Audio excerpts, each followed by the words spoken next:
That's the game that fun of we're this for playing. me. Yeah, Can we yeah. actually Is there get a point? anything in here that will be something that I can draw? Valid attempt. Should I go up again now? Yeah, go on. Okay, yeah, Go for yeah, yeah. another. Where's the cards here? Okay. We also have colours. Oh, that's true. Yeah, that would help me. All right. The colours would help me a lot. The colors would have helped me awfully lot. That would have changed everything. It would have changed everything right there, absolutely. right? A little bit of green and I would have known. Yeah, you would have known it was a monster. Okay. Okay. Nice. Now. So. Your stick figures are awfully bow-legged. What is Very this? wide set hips. Okay, so he's got shoes on. Oh, I see. Okay. It's the shoes. Oh, I know what it is. Wait, is it what I think it is? It is what you think it is. It is the Croc. Yeah. Yes, indeed. Brilliant work. We've done Crocs. We've done Crocs. Yeah. Very well done. Jason, do you want to give it an attempt? Let's swap seats. I don't want to, but I feel like Did we capture the Crocs? Yeah, we did. Yeah. Beautiful work. Wow. Okay. Big, Incredible big work. X through those. No color Crocs here. options. All right, here you go. I'm excited for this. Let's go, Jason. Okay, that's a point for the Maltese Falcons. Yeah. Got a member over there as well. Yeah, you know. See if Jason can convert. Right. What have you got for us here? Another sphere to start. Spheres are good. Yeah. Well, it's not a sphere, it's a 2D object, Alex. It's a circle. Colors now. Okay. Oh, multiple I colors. think this is how it goes, isn't it? What in God's name is that from Jason? Oh, I know what that is. Do you? Yeah. I mean, I'll let Chad I think go. Chad's Chad. kind of missed the entertainment of this. Might be what makes it a little bit difficult. But let's see. I Do we have reckon- the color I need up here? Yes. I got blue. I got black. There it That's is. it. You don't need blue for sure. Oh, a surprise red. Oh, Guys, you can tell what this is. Yeah. Right. What is it? 30 seconds It's remaining. a player from Lynn Vision. What's a watermelon? Yeah. There you go. It's close. But This is why. This close. is where you miss the rest of the day. The humor of the situation. Okay. Oh. A slice of West melon. Very well done, Jason. Thank you. Yeah. Congratulations. Was it slice of melon? It was just It's just Westmelon. Westmelon. West melon. Yeah. Another point to the Maltese I'm not going to lie to you. I don't really know Falcons. what he looks like, so I went with the. No, as you should. Well, that was a better depiction. I don't know how you As would you have should. actually drawn him. Yeah, goodness me. Did you capture it before I wipe it off, erase Yeah. it forever? Yeah, that's a really really good. good All right, let's Lovely go. Westmelon. Goodbye. Alex, you're up next. Can we make Freya draw something? Because she I puts guess all these I know games it. and she doesn't. So I can't guess it, So but not I can only- draw it. Yeah, Let her maybe- draw. Yeah, Get okay, her I'll draw. draw. I'll draw. Get a drawing something. All right. Oh, okay, yes. Green. Take a card. Any Go. card. Not looking. Oh, fuck my life. Family show. Yeah. Okay. I saw it, so I'm not going to say right. anything. Okay. But this could be fun. I love. It's going to be fun. Is that Vitality merch, Freya? It is. Is that what from Vitality? From Vitality Shop. I went to the Hive when I was in Paris. It's really nice. And I bought this Cool. because it's a GTA S. Yeah, GTA-esque, but with the woo. Okay, so this is a jersey of some A description. strawless star on jersey. No sound effects, please, Freya. An alien, clearly. Which alien, though? That's the Was it the mother or the other one? Yes, I think it is. She's still living. Oh, it's rent-free. grim. It's grim. It's grim. What? Oh. Well done, Jason. Yeah. Wow. I thought it was. I didn't know how you're going to approach That's that. exactly what he looks like. Glasses. CL. Very happy, lovely man. Yeah, If it's not a Obviously straw, needs it's hair. it's complexity, and he's got glasses. I don't really know how to draw the Dallas Star. It looks logo, like you but could probably good. draw a very We can good Ninja just- Turtle. I feel. we can just erase that from existence forever. A Ninja Turtle. That was a very good Ninja Turtle head. I like I the didn't shirt. mean to make him look like a Ninja Turtle. Okay, can I have a go? Yes. Yes. Let's see what I got here. Oh, right. Oh yes. Right. What I was okay, hoping. so I know what I'm going to do. I'm going to do this. Don't know if this is cheating. It's probably cheating. Well, if it's a Yeah, if you word, write I any would words in imagine it. Yeah, the no word would be words or cheating. numbers or anything like that. Right. Okay, so here we go. Bloody hell. Change your approach. Plan B. Okay, I'd like to try again, please. Okay, Like right. a pistol, though, maybe. Yeah, well, hold on. Son of a... No words, please, Alex. Yep. Okay. Okay. This is pretty intricate. Yeah. Someone giving the thumbs up? Yeah, well, yeah, because This is there's the- also that's the bong, isn't it? this here with the dots, the mini, and then you've got this is, These are just numbers, symbols. These, well, yeah, because I can't do numbers or anything, can I? I'm just You said they could giving read you the, hieroglyphics. and then Alex, this is a. please refrain from words. Okay, so that's like this, right? And then this is where you're going to have to entertain me here. I wrote this and I don't even know That's what where it you're is. going to have to entertain. What does that mean? Okay, do we know what this first picture I can tell is? you what that is. There's thumbs up. There's a thumbs up right there. That's, what's the, is it a what's thumbs the up? big rectangle Well, behind it? maybe it's not a this, thumbs maybe up. this is like, I don't know, this is like this, and there's this, and then maybe there's like a door and another one, and then it's like that. Oh, So hang on. double doors? Maybe not like Right, let me just have a look. This is something, let me just try and work it out. Okay. Okay, so think. I'm just going to keep adding to it while you think. So he's pointed to the red dot, right? There's a red The red dot. dot's important, but I feel like it's important if you That's have what the we're looking at. context of the other images. This is like maybe like, I don't know, sort of like a What Chinese, is that? a Japanese temple. I was maybe? thinking that was mid-double doors on Like- Dust 2. Right, and then there's what's that over there? What could that It's a mean? red dot. Is that an orb scope? Well, no, it's not. Not an orb scope. Okay. No, and then what's this, guys? What does that mean? Like, what are we looking at here? What could that be? What could I that don't know. be? Is that a face? Or Hold on, maybe it's right. not. Maybe It's all going to come together in a second. Like, is this like a heads-up display of Counter-Strike? Maybe it is. I think that's the ammunition, right? Like So 30. this is the guy HP, holding a gun from Which would mean POV, that a crosshair, or this could be a dot, the red dot crosshair, or I mean, if we look at the kind of the placement of it the crosshair, in the yes. heads-up display, yes, yes, of course. So that would obviously, mean- like it would be saying something like that. Your health. HP, you got 1 HP. 1 HP. Congratulations. Oh, that's the radar. Oh, it's the radar. Okay, that's that the radar. makes Okay, I will. What is this? This was. Because that threw me off for the whole I'm time. not an artist, but this was my rendition of the perspective you get of the Deagle from a first-person perspective. I understand I didn't capture it very well. Sure. But I captured it. 1 HP. 1 HP. Yeah, that was what we were going We didn't for. get the point for that one. We don't. But Nobody gets a point for that one. No, but I gave it a good go. Can we just kind of capture it once one more time before it goes forever? Just to I make don't sure know that's if we need to. documented. No, it's all right. We can get rid of that. It's just one fine. Let's just get close-up rid of it. It's would good. be- There it It's is. good. Okay, Oh, just yeah. click. There it is. Okay, That's now enough. we can go. Not an artist. Not Do you want me to go again? I would love you to go again. Yeah. Let's go again. Please. It's a bit wobbly. Hold on. Yeah, you got it. I've got multiple color options for you here, Okay, friend. I'm gonna. There would be an easy way to go around this, but I'm gonna take the complicated method. Okay, can I be the pen holder? Oh, yes, Give me some please. responsibility. Thank you. Yeah. Nice. Right. Whenever you need them, they're right here. So, there's a story to this. West Philadelphia, born and raised. I don't know why that's so long. Okay, well, this is clearly a. The triangle implies A dress? female. And a golfing female, I believe. Is it Oh, to do with it's the mini golf? golf. It's a Freya Golfing. winning Crazy Golf. official mini golf day. she did World this mini golf. story. Is this when Freya was beating you and Scrawny at the mini golf? Let's not talk about that. That never happened. It Oh, wasn't but on camera. hang on, Where's the As I've phone? The learned. phone? Red phone. Oh, Red phone. okay, Red phone, that's it? yes. Freya Oh, when Freya bashing the smashed- red phone with the golf club. Yep. I missed Well it. played. I didn't see Yeah. that moment. You When did go that? give a That was story last to it. season. Yeah, last season. she went Playoffs last season. Yeah. Yeah. ham. People just R.I.P. kept calling. phone. So we smashed it up. Yeah. Too many spam callers. Violence is usually the best. Whoa. Whoa! Oh, that's an equal. Freedom's got wings. Okay, Freedom's back. And It's been a Freedom while. actually brought something. Can I share? Freedom, can I share? Is that like a bonus Yes, you drawing that we can. get to do? Oh, how generous, Freedom. Oh, Freedom, I don't come know here. what I'll this hold on. is. I'll hold on Do to you you. want to do the honors? Oh, sure. I was going to take the Yeah. bird, but I'll see what Freedom's saying. Sleep in the tent.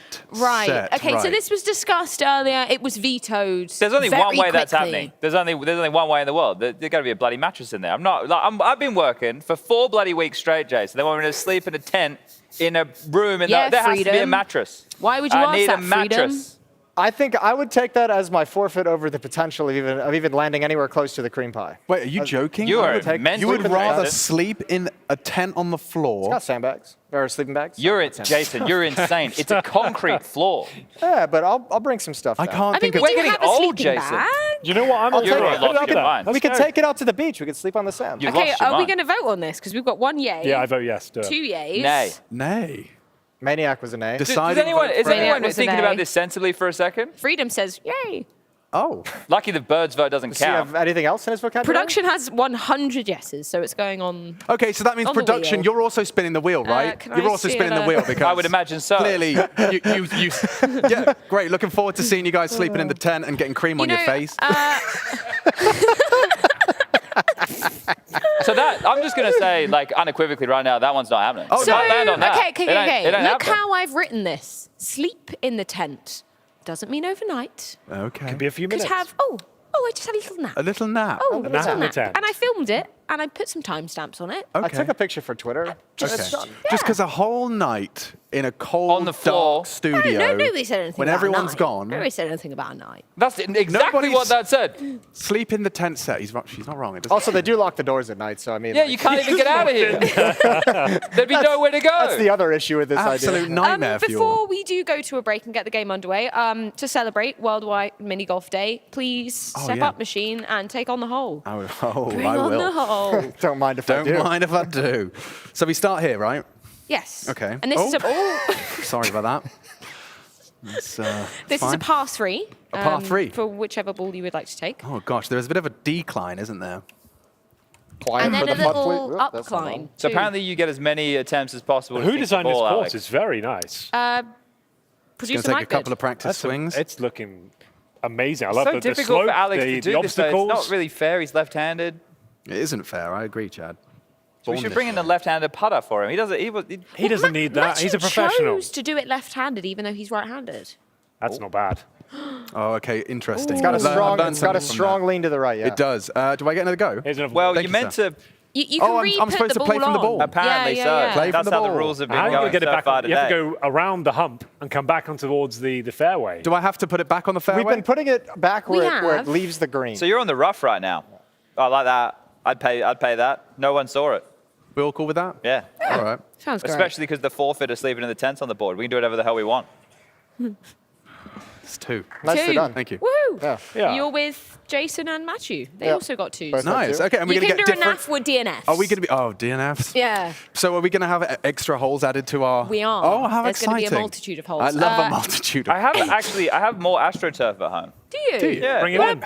Pop over and bring I it want to back. know Yeah. why. Do the whole That's a- 18 holes around the studio. That's a Okay. normal thing to have in your Yeah, just AstroTurf. Anybody else want to take on the hole? Or Jason's already had a go. Henry? I'll give it a go. Give I her a might use a whack. different Jazz? technique though. And a different ball?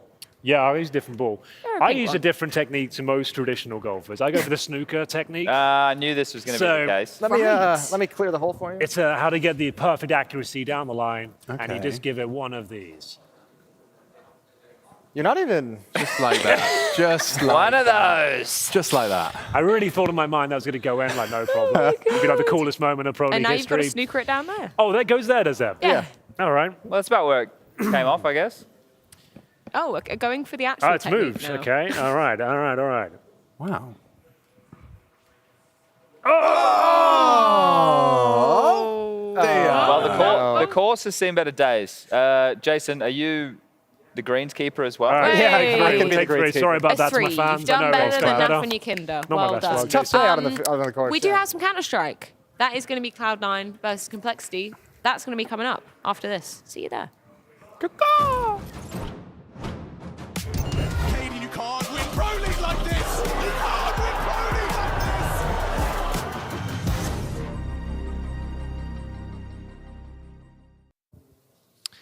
I'm joined by Electronic ahead of their game versus Complexity. And before we jump into that one, I just wanted a few words about your first game. How did things go against EF? Nice work, easy as usual? I mean, it wasn't easy, but we met them before at some online qualifiers for the Blast. So, yeah, we were prepared for their playstyle. So it was pretty okay, but I thought that my thoughts that we could make it more easier than it was. And that it did. A topic of conversation for us is Axile and his performance. The first few games have been a little bit complicated, but against Eternal Fire, he was fired up. How do you explain his evolution right now in the team? I mean, he always was a beast, you know, from the first day when I came in the team. I think it was just about the stats.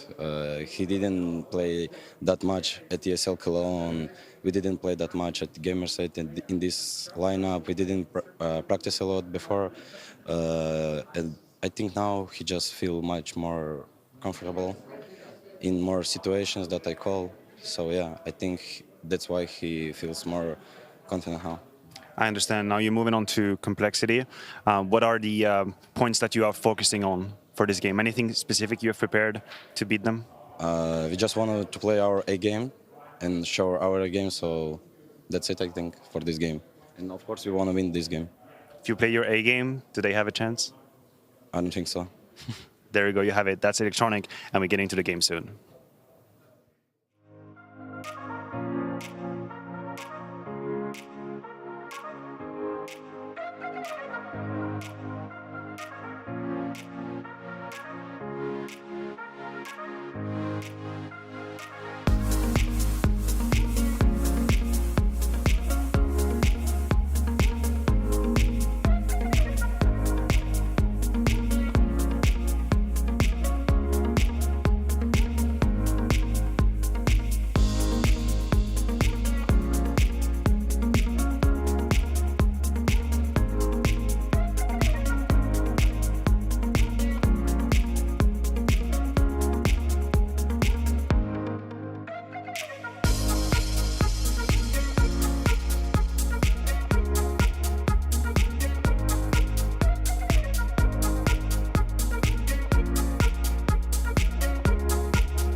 He's got a chance in this one. Makes it look too clean.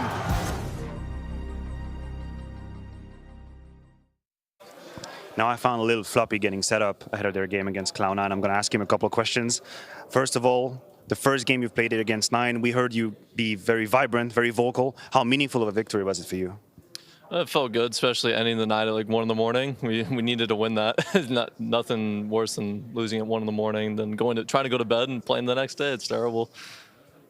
Fair enough. Now, you're going up against Cloud9. We know it's a project that is still relatively recent. Is there part of your preparation to abuse some of their lackluster setups, or how did you prepare for that game? I mean, the core of this team is pretty insane, like on paper. So I think, we're just going to treat it like any other team, really, and just, prep normally, and whatever happens, happens. Try our best. I chatted a little bit with Electronic, and he told me if they play their A game, you guys have no chance. Is that a feeling that you share? You have any rebuttal to that? I mean, I don't really care what any other team thinks. Not even just them, but just any other team. So we play our best, and whatever happens will happen. That's simple. Now, before this event, you guys told us, or we heard actually from Hauser, that this was the best complexity playing currently. Do you feel like we have seen it against 9, and is this something that you're showing now in the official games? I think 9 yesterday was a bit of a warm-up for the event. We definitely made a lot of mistakes, and there's a lot of close rounds as well, especially on Vertigo, which is like a lot of rounds there's just only one alive. So I think we can build upon that and play better at this event. Well, thank you very much, Floppy. I'll let you warm up. I'll see you over there.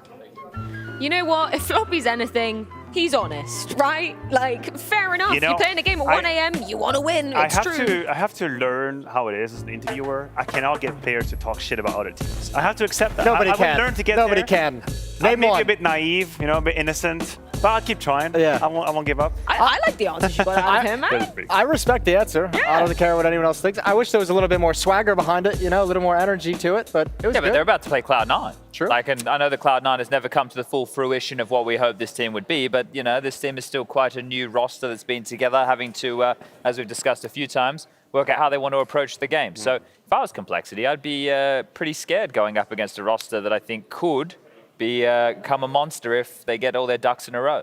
Feels like the earlier you play them, the better, though. Like, if I were to come to you and I'd say, hey, I have an offer, Chad, you can either play Cloud9 now or in 6 months. You take the deal oh now. no, You take it now. immediately. Yeah, for sure. Before they get everything in order, before they get well, these two firing all cylinders. Yeah, which I'm just Axel going to bring had a good this up game. again. Yeah. I picked him, you know, to Here be she my goes MVP. again. Everybody gave me shit for doing that because, oh, you know, he's coming in not looking super hot.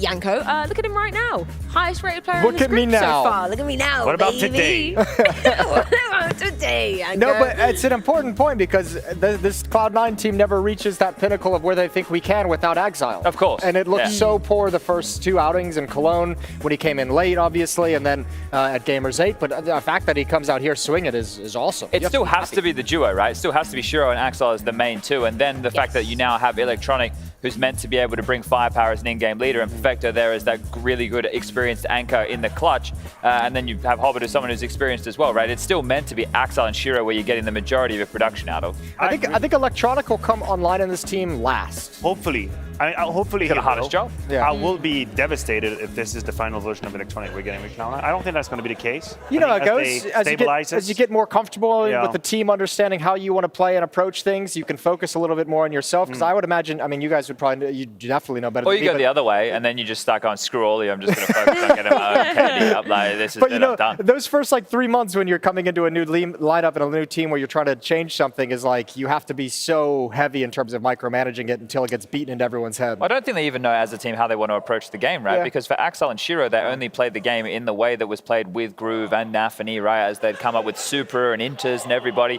And from there, they were just evolving on the fly as being one of the best Counter-Strike teams in the world, right? They were in the upper echelons.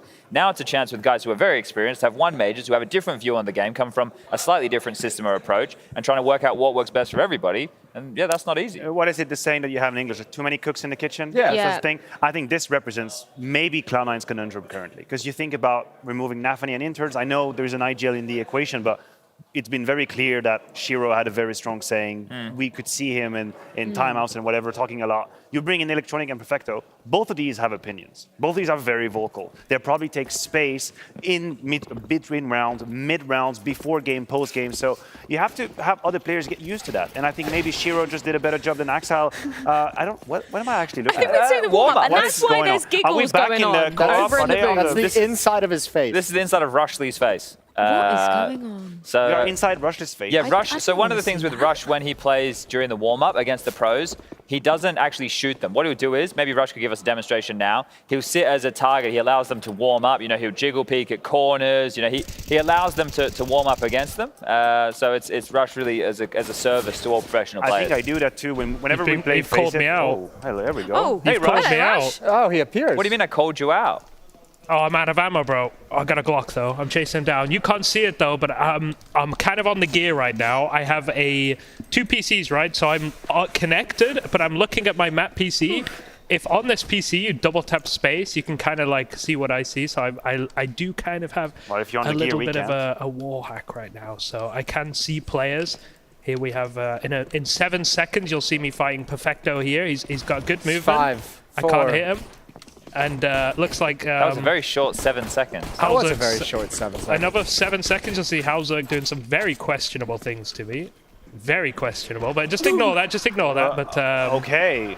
Yeah, I don't know what Halzik's doing there, but... He's having a good time. Yeah, look at him, bro. He's loving it. He's loving it.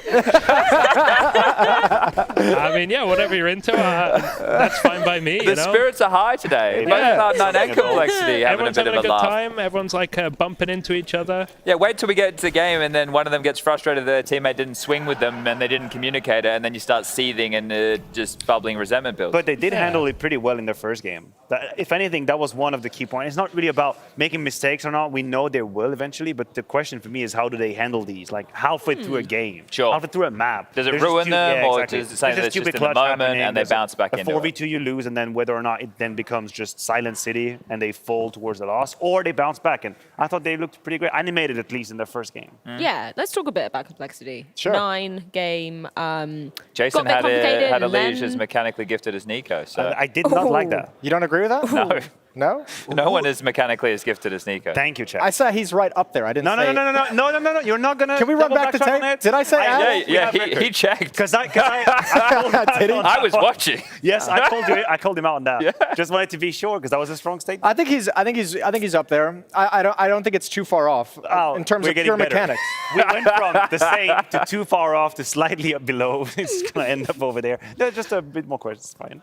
It's not like the axes were labeled. You know, we're doing this all on the fly. Well, they were. I think Elige is a very, very good player. Yeah. I think he's a phenomenal player. I think he's one of the more mechanically gifted that we have in the pro scene. I put him up there with the best for sure. Like Nico, for example? Yeah. Probably on Can we par. circle back around? I think on We're par back to this. with The what guy who Going predicted insane. Lynn Vision for an upset this morning, I have no lecturing regrets. me on I my have no decisions. regrets. I would have been here with the Lynn Vision pick as well. I know, because you've all lost your mind. I just like to rile you up. Yeah, but he's broken. He's been here for a while. He's been here for a few weeks. This is He's where I'm broken. getting? Does You're that mean- supposed to be the intelligent one. Am I Ebenezer Scrooge and it's the ghost of the future that's over there? And I'm going to end 3 years I'm having later fun. like that? I want the not so serious stuff to happen, right? I want all the crazy results to go down. But hey, wait, we can talk about Elige a little bit. Okay. Because first of all, I noticed last night he did change his crosshair. He's now using a red dot instead of he had previously a white crosshair with a small gap. But also, he switched to left-handed models, except when he's spraying with the AK-47, in which case he transfers. Did you have this conversation with him? I haven't in question it because I need to know. Do you anticipate a spray battle so you switch, or do you switch Why mid-fight don't when you it just descends? Go and ask him right now. Because they're setting up for a go game. on. I don't want to. Well, they're giggling, doing stupid stuff. It's too close. It's too close to All match right, start. fair enough. Fair enough. We have to know eventually. I'm Guess what? going to get him after the game, and I'll update Yeah, the when we people. pass them in the halls. But think about that as a please concept, ask. right? I mean, Like, there are I'm going to players. spray with the AK. I got to So switch my player model There are hand. players who do change depending on the angle they're about to peak. I Yeah, know but more not than on the one fight player. you're about to No, I have. know, Like, that's that kinda seems like a crazy concept. Let me Spoilers, guess, we will it's get going to be Anubis. a new... Yeah, there it is. Who spoilers. would have thought? Unless- Thanks, Rush. That's just warm-up, you know? Oh, no. It No, is it's the Anubis. Anubis. Makes sense. Complexity like I picking do into wonder what's the Anubis. go-to for Cloud9 currently. I think, Vertigo, they've played Vertigo a few times and it went decently for them. Now that's to the point where it becomes a pick. Actually, going for Ancient. All right. Wow, we're getting a lot of it. Like, we're getting a lot of Anubis Ancient today, aren't we? Maybe we get a Vertigo. They Oh, banned Vertigo for Overpass. I wanted the Holy Trinity. All right, Anubis Ancient and Overpass is the third if we do need it. I don't know if we will need it. It's kind of tough to call. You know what I mean? Like Cloud9 hasn't really reached that point where you go eyes closed. There's no certainty. That's it. It's 2-0. Let's go. And I think with that point. And we saw Complexity yesterday. Had Halzerk popping off, Elige popping was good off. to see. Grim had a couple good maps in that series. So, I mean, you got the trifecta playing really well for that squad as well. Yeah, we all laughed at Trace, you know. Obviously, he was right here picking Halzerk. Wasn't any of us. Also, it's a good Currently, pick. you know, second highest in terms of our little MVP. Lucky it doesn't there's lots matter. of You games. two are day one Danny. There's so many games to go. I I can't know, wait. but that's a Danny. typical like post-day one fantasy. Yeah. Hey, top 1% of the 2 games. Like, Yeah, look at me writing 50 nugs on the forfeit board. I'm never eating 50 Fast nuggets either. forward 4 days, I'm going to be landing on that. Hoisted by my own petard. Should we get a break? Should we get the game underway? Yeah, let's do it. Yeah? Talk CS. Break, come back for Anubis. See ya.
Welcome back to ESL Pro League Season 18. Complexity Cloud9. What a Jason, trio can I we've got. stand up now? You can stand up now. I want to stand up. We were told you have to sit. We just want it for the initial shot. Now they can have a shot of my Kneecaps. torso. Yeah, you don't It's need to see beautiful. my face. Floating torso chatty. I'm fed up with my face, as everybody at home should be as well. I am actually very excited for this game. I think this could be a lot of fun. It's got potential. It's got legs to it. We got M&M. Yes. And Chat. Yeah, M&M's. That actually works. M&M's. Yeah. There we go. Yeah. Where are the M&M's? Just kind of put that together right now. Very excited about The magic of the How's moment. this Maniac Sponge? I got it now. M&M's. Yeah, I took you a little bit, huh? I was stuck on Chat. I was like, how's he getting Wait. M&M's from C? That's weird. What? Yeah, we used to actually do some work from the MMC back in Cologne, Germany once upon a time. Hey, that is a throwback. Yeah. MMC I think that's where we played the Cologne 2015. Oh my God, it might have That's been where it the group happened, stage. yeah. It's where it happened. Yeah, I didn't mean to bring this up. No, it's okay, Chad. You have to, I think, by the law. I also didn't think we would be here before the pistol round goes live, but we have Anubis. And gentlemen, I want to say this, and I want to say this loud, I want to say this proud, I want everybody at the back, at the front, everywhere to hear.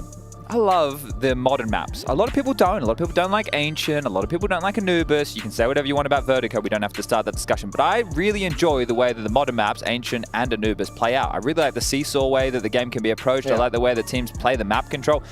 These are my two favorite maps to watch. We have them as the first two maps in Look the at series. this guy wiping off his mouse. You're telling me that guy's not as mechanically gifted? I don't ever see Nico wiping his mouse off. He's getting ready for anything that comes his way. He's a very particular type of guy. Yeah, he is. That's for sure. And I think that I've watched him do crossfires and the pre-fire on his little refrag thing that he's got out there. I think it's great. I think Elijah's, I just don't think he's as good as Nico. No, but that's the point. Like, it's not a dig at Elijah to say he's not Jason, as stop gifted defending as your Nico. boy. We're not It's not saying a he's dig. bad. We're just Not saying what we're Nico's doing. the best. Yeah, that's fine. You're I'm with making you on him a that. disservice. We're Why do all you in hate agreement. Nico? We're all on the I don't same team understand here. why the hate. So Axel's strange very and good bizarre. mechanically. Axel is very good mechanically. He's up there on our board as well, I believe, on the mechanical side of things. No, he I see definitely Zantara's is. But popped a we couple were of wondering strays. a little bit. Yeah, That was Maniac. Zantara, no, That was it all wasn't. Maniac. If anything, I was the one bringing up the point. Why is he so low on the Cerebral ball? What are we doing, guys? What's happening I here? think because the Zantara's peak it tends to be associated with people in face. That's a fair statement. Just Yeah. with The hard brain dead wide swings. right? But you know they have their place. Wide swings. They have their place. Look, Jason, you've been playing an awful lot of Counter-Strike recently. Oh my lord, Chad! The other day, I Wait. played. Before you say this, is Jane listening? She might be. Okay. She 'cause might if be at home hears listening. this, It might you be. are absolutely screwed.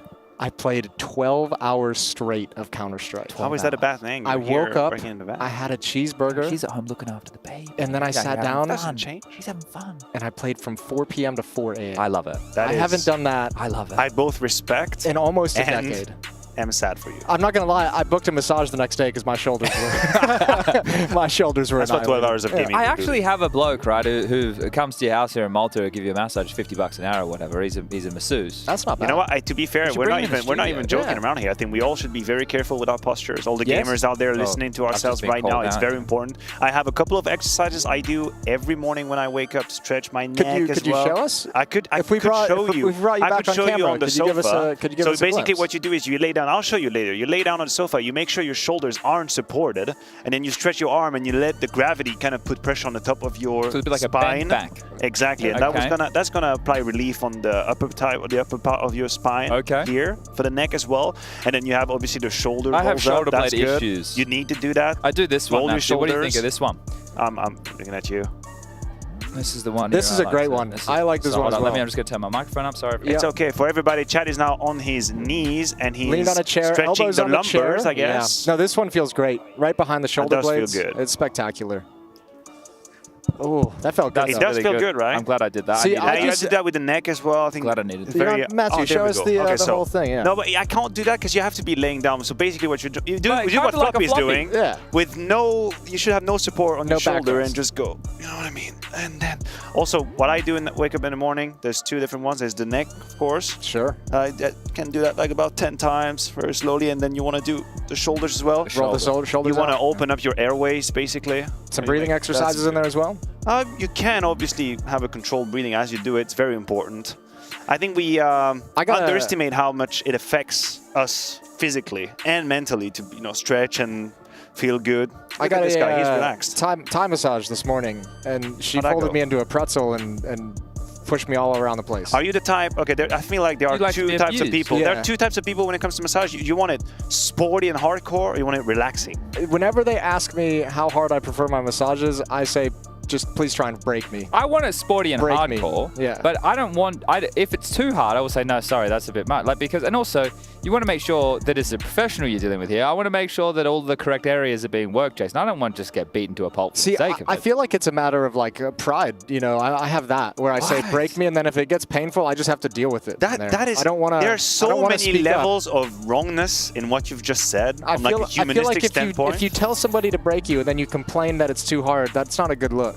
It's like Can you imagine the hot types? wings? You imagine the types of messages you're putting out there to the audience, which basically is, if you are wrong, you should never admit that you were wrong, and you should just go with it because you asked for hard and you don't like it. Now you're just extrapolating to a massive You're just destroying the whole message. You're also paying for a service. Exactly. So if you're not enjoying the service, why would you? No, I'm not saying I don't enjoy. I'm just saying that's the way I operate. He's just saying that if he doesn't enjoy it, he's too proud to admit he doesn't and ask for something different. Yeah. You know, I think it's one of the greatest lessons in life to be able to stand up when something is not great and just voice your opinion respectfully. Once you get to that point, I feel like it's kind of being an adult. I feel like this conversation has exited the confines of a massage room. That's what I feel right now, that I'm being very targeted. Well, Jason, you're the man I normally look to for any moral questions I have about it. Used to be the case, but now I don't anymore.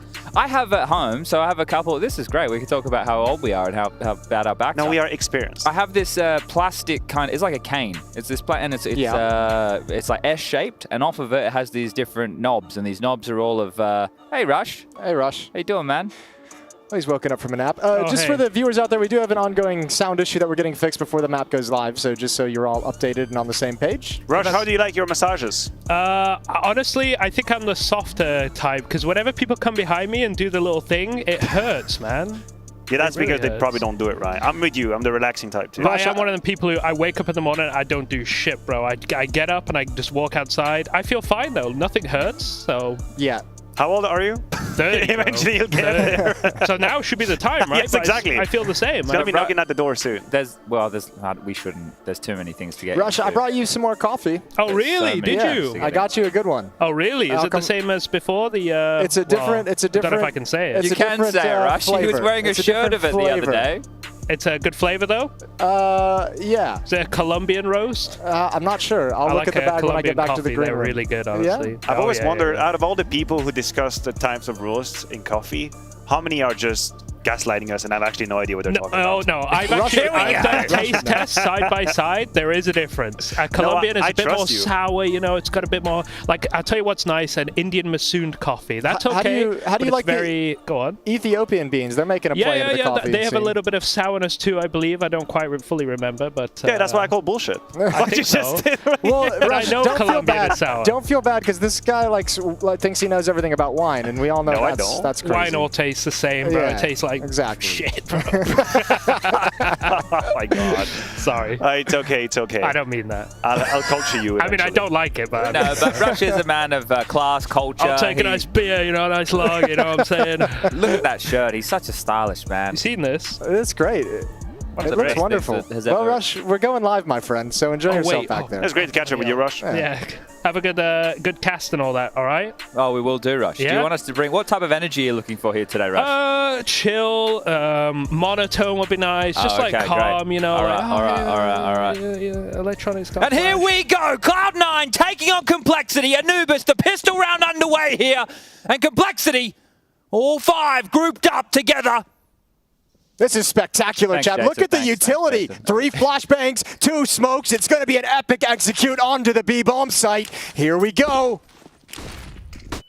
All right, Maniac didn't want to take it. Perfecto now. Dooley's behind the pillar. It's a good trade from Shiro now. Backing up, Smoke's in place, and he's staying in front. There's a flank coming in. 2 players wrapping around from T-spawn. Shiro just has to delay. Missed some shots, but can back off. And Complexity's in a lot of trouble. Yeah, here, Axel and Hobbit on the flank. It's about to pounce. Halzer's completely oblivious to the risks. About 3 seconds, he's down, and that just leaves JD on an island. He's got the bomb on his shoulders. I'll take about the plant, a minute though, to play Matthew. with. He'll get the plant, probably. An in-game leader's dream. Okay, we can't win the round, but I'll get an extra bit of sort cash. of changes, you know, the complexion of the last few rounds, or the next few rounds, rather. We'll see if he can add another kill to the tally, but not meant to be. You do really feel good with the sacrificial plant. You feel like you accomplished something. Yeah, no, I it's like making your bed in the metaphorical morning. pat on the shoulder. That's a great way to look at it there, Yeah, Jason. it's like The making your pistol round doesn't feel like a complete failure. Yep. That's salvaged. All right. People loved that we started quite high.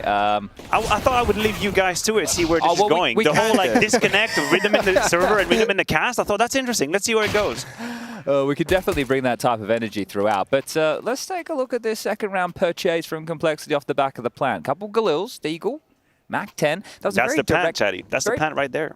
This is where we always talk about the better buy in the second round. I'm curious. I'm very curious as well to see what happens with this whole MR12 discussion and the purchases, because a lot of people have been wanting economy changes. But if second round buys can look like this, then maybe not.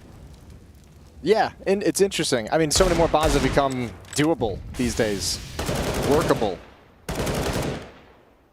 You see that post as well, like the CSGO MR15 is only like 6 or 7 minutes longer than the Premier MR12. You kind of have to put it on back to back to back, and we're also not considering like the extreme. So overall, and pro plays will be different as well. Yeah, and I really think it's a slam dunk, the reduction of the time in Counter-Strike. I think we need that from an entertainment perspective. It's important for our ecosystem. Well, speaking of entertainment value, we're about to get a split onto this B bomb site. 2 coming through dark from Complexity. Molotov is going to make things a little bit spicy for Electronic. Oh, it does not actually spread. He's going to get 1 and 2. How could they have ever expected it? They thought the Molotov did its job, and now it's a grinding trade into the bomb site. Yes, Perfecto now waiting for the backup to come in. He's just dancing around the pillar, making sure he stays alive. Grim will get the luxury of the plant, but the little bit of a grenade from Perfecto. It's all in finesse. It's like if you're cooking, just a little bit of salt. Let's see Elige 1-on-3 here, the glue in hand. Perfecto low. Guns being juggled across. Molly back, smoked off. Now under so much pressure here, Elige. What's he meant to do? Has to take them all down through the smoke here. Bomb tapped, being stuck, and that's going to be it. Elige will concede the second round and goes down. Everyone falling for Complexity, even with another bomb plant.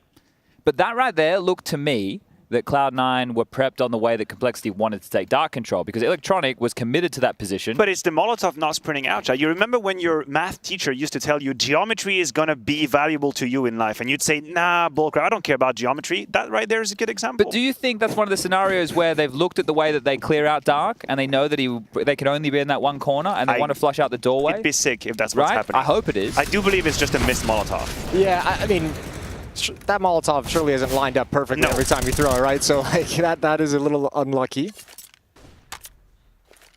Well, they haven't force bought here. It's just a partial investment. Yesterday against 9, they got into some pretty grimy force battles early going on their T-halves, but that was like getting the defense down to like 2-1 players alive with bomb plants, and now it's like they don't even have that option. It's not a lot of money left. Elige has 1,400. Floppy has 1,900. Moving on to round number 4 after this, if they can't make like financial, economical damage. You're going to get 2,900. It's kind of complicated. Like, where are you going to go after this? So Galils instead of AKs? You're weakening what could be your actual real first gun round. Somewhere Yanko is getting real mad as the B hit happens. Couple of flashes, but Hobbit's dealing with it quite nice and easy. Shiro as well with the silencer, and just like that, all the money you've invested for absolutely nuts. One more kill would be great if Falzer could land a deke. Not going to happen. Nice verticality to that double peek, and it's 3-0. Nice and quick. Let's see if Shiro drops across the M4 so he can get himself an AWP. No, oh yeah, he has. Okay, so there you go. The big green out and about here into round number 4 for Cloud9. The same could be said for Hauser. He has 5.7. Oh, he's going for it, baby. You love that. No issues. Even a smoke for good measure. So that, yeah, their buy is tidy as you like for Complexity. Here we go. Let's see if they can get on the board. We love a good default spread, don't we? Yeah. Now you talked about the new maps and how you like how they play out. One of the issues that I have, let's say, with a map like Anubis currently is that I feel the CTs have very limited options to be aggressive. I think they're still learning what the options are. This is the way, because if the reactions aren't ironed out yet, because teams are still new in certain scenarios, but if a team is pressuring mid a lot, you have to work on the extremities, like everything, right? Like B long, we're seeing a lot more teams pressure that. A main. Both of these teams, well, Complexity and 9 yesterday had some really cool aggressive moves. We'll get it into a second. Axe out with the pop flash forces Halzark off the angle. Floppy has slipped into the closer cubby. I don't think he's going to expect the op of Shiro to be posted on this position just yet. 3 players, 3 defenders at the A bomb site. Cloud9 again with a pretty solid read of what's happening on the map. Yeah, they've left middle completely open. And obviously, Complexity is oblivious to the situation. They don't know that. But if you're Cloud9, the fog of war towards mid is very prevalent. You don't know what is happening, and this is why we see Electronic kind of rotate back to CT small. Oh, wow. Playing ahead of the smoke here. Floppy's going to catch Axile. He's going to run through it straight into the AWP of Shiro, and he will not miss. But the AWP now gives up its position. What is the reaction from Complexity? Smoked off for now, JT. Wants to brave through dark, more pressure from B long. It looks like the B finish with about 35 seconds left on the clock. Yeah, and actually electronics already shifted over, so it's just that AWP over an A. Waiting to hear the action begin. Can still come in his direction, but utility being spent at the B bomb site is going to start putting this defense on notice. Hobbit's going to play behind it. Perfecto isolated up in front. How aggressive do they want to get? Good trade. Looking for more, but Halzerk's got the peek from Dark, and now Electronic has gone unchecked, but Grim shuts him down quick. Hard retake here for Shiro with the AWP. No kit to his name, a 1-on-2 situation. Smoke's just fading now, and Halzerk looking for him. Halzerk, will he jiggle out? Shiro, the lineup, the double, and the clutch comes to him just like that. Cloud9, 4-0, beautiful work. The double swing, you hate to see it go down like that. Yeah, I think, you know, that's a valid head shake from Elige. Double peek is the right idea, but obviously both players swinging out at the same exact position. The idea is correct, but you cannot be swinging at the same time. Yeah. It's hard to micromanage it live, but you have to live a meter or so that the refrag is possible and the duel isn't. That's a stinker, isn't it? Like, yeah, everyone in the server is just like, you guys handed him that on a silver platter. How else could he have won that? Never. I thought Shiro might consider saving. I thought he'd stick around for a little bit, see if the kills were going to come his way, and then just peace out with the AWP, but the kills just presented themselves to him. Beautiful collateral from Shiro. He just had to shoot. Oh, no. Now, I'll tell you, Floppy yesterday in this position as on the T side of Cole was put under a lot of pressure from CT aggression of 9. Today, they've opened it up, the first 2 gun rounds at least, we'll say. Halzerk has been paired with them, and now JT's over as well, so they can take early A main control. Blind kill for Exile, traded. That's nice for complexity. This battle is already starting to wear into action. Oof. Okay, kills all over the place here. What a brawl. Battle. What an absolute brawl. 3-on-3. Plenty more time on the clock this time for the finish.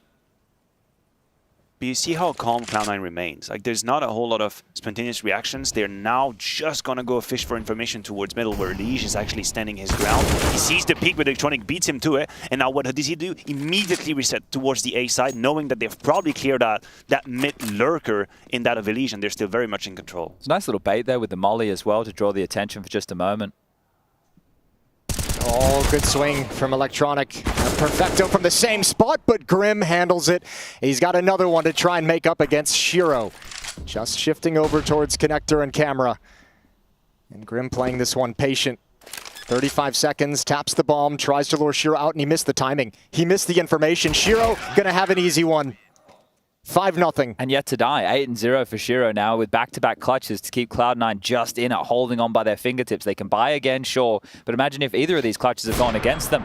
Definitely. And I think complexity's in like kind of like that. I don't know if I call it a bummer position, but you know the money's low. You're motivated. You're incentivized to continue buying here because you've got it down to just one player surviving 2 rounds straight. You know you can still break them. You have them at that point, but your buy's not that cool. But that's probably the discussion right now with TC. So there is enough to go for Galils in lieu of AKs and to bring out an AK on Grim. So they could have justified something quite dangerous here, but by the looks of things, it might just be Tech 9s. I think this could be also one of the prism through which you can look at new maps. It feels like maybe it's a little bit harder to have a go-to for weaker buys, whereas other maps, the ones that have a bit more history, we've refined the technique, we've refined the ideas. You know how on Inferno, you know on Nuke, what is it that you can do with a bunch of Tech 9s. We've already kind of figured out how to use these moments. Map like Anubis, maybe Ancient even to an extent, is not that clear. I think it pays off more for teams when the game is playing out.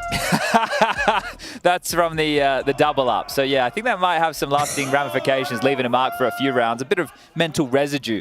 But I think one of the things is in these newer maps, pacier type of rounds can work, especially if there's a flow to the game. But traditionally, if you're losing at a 5-0 start, you haven't been able to condition your opponent to be strong or weak anywhere else. So harder to pull off those type of rounds.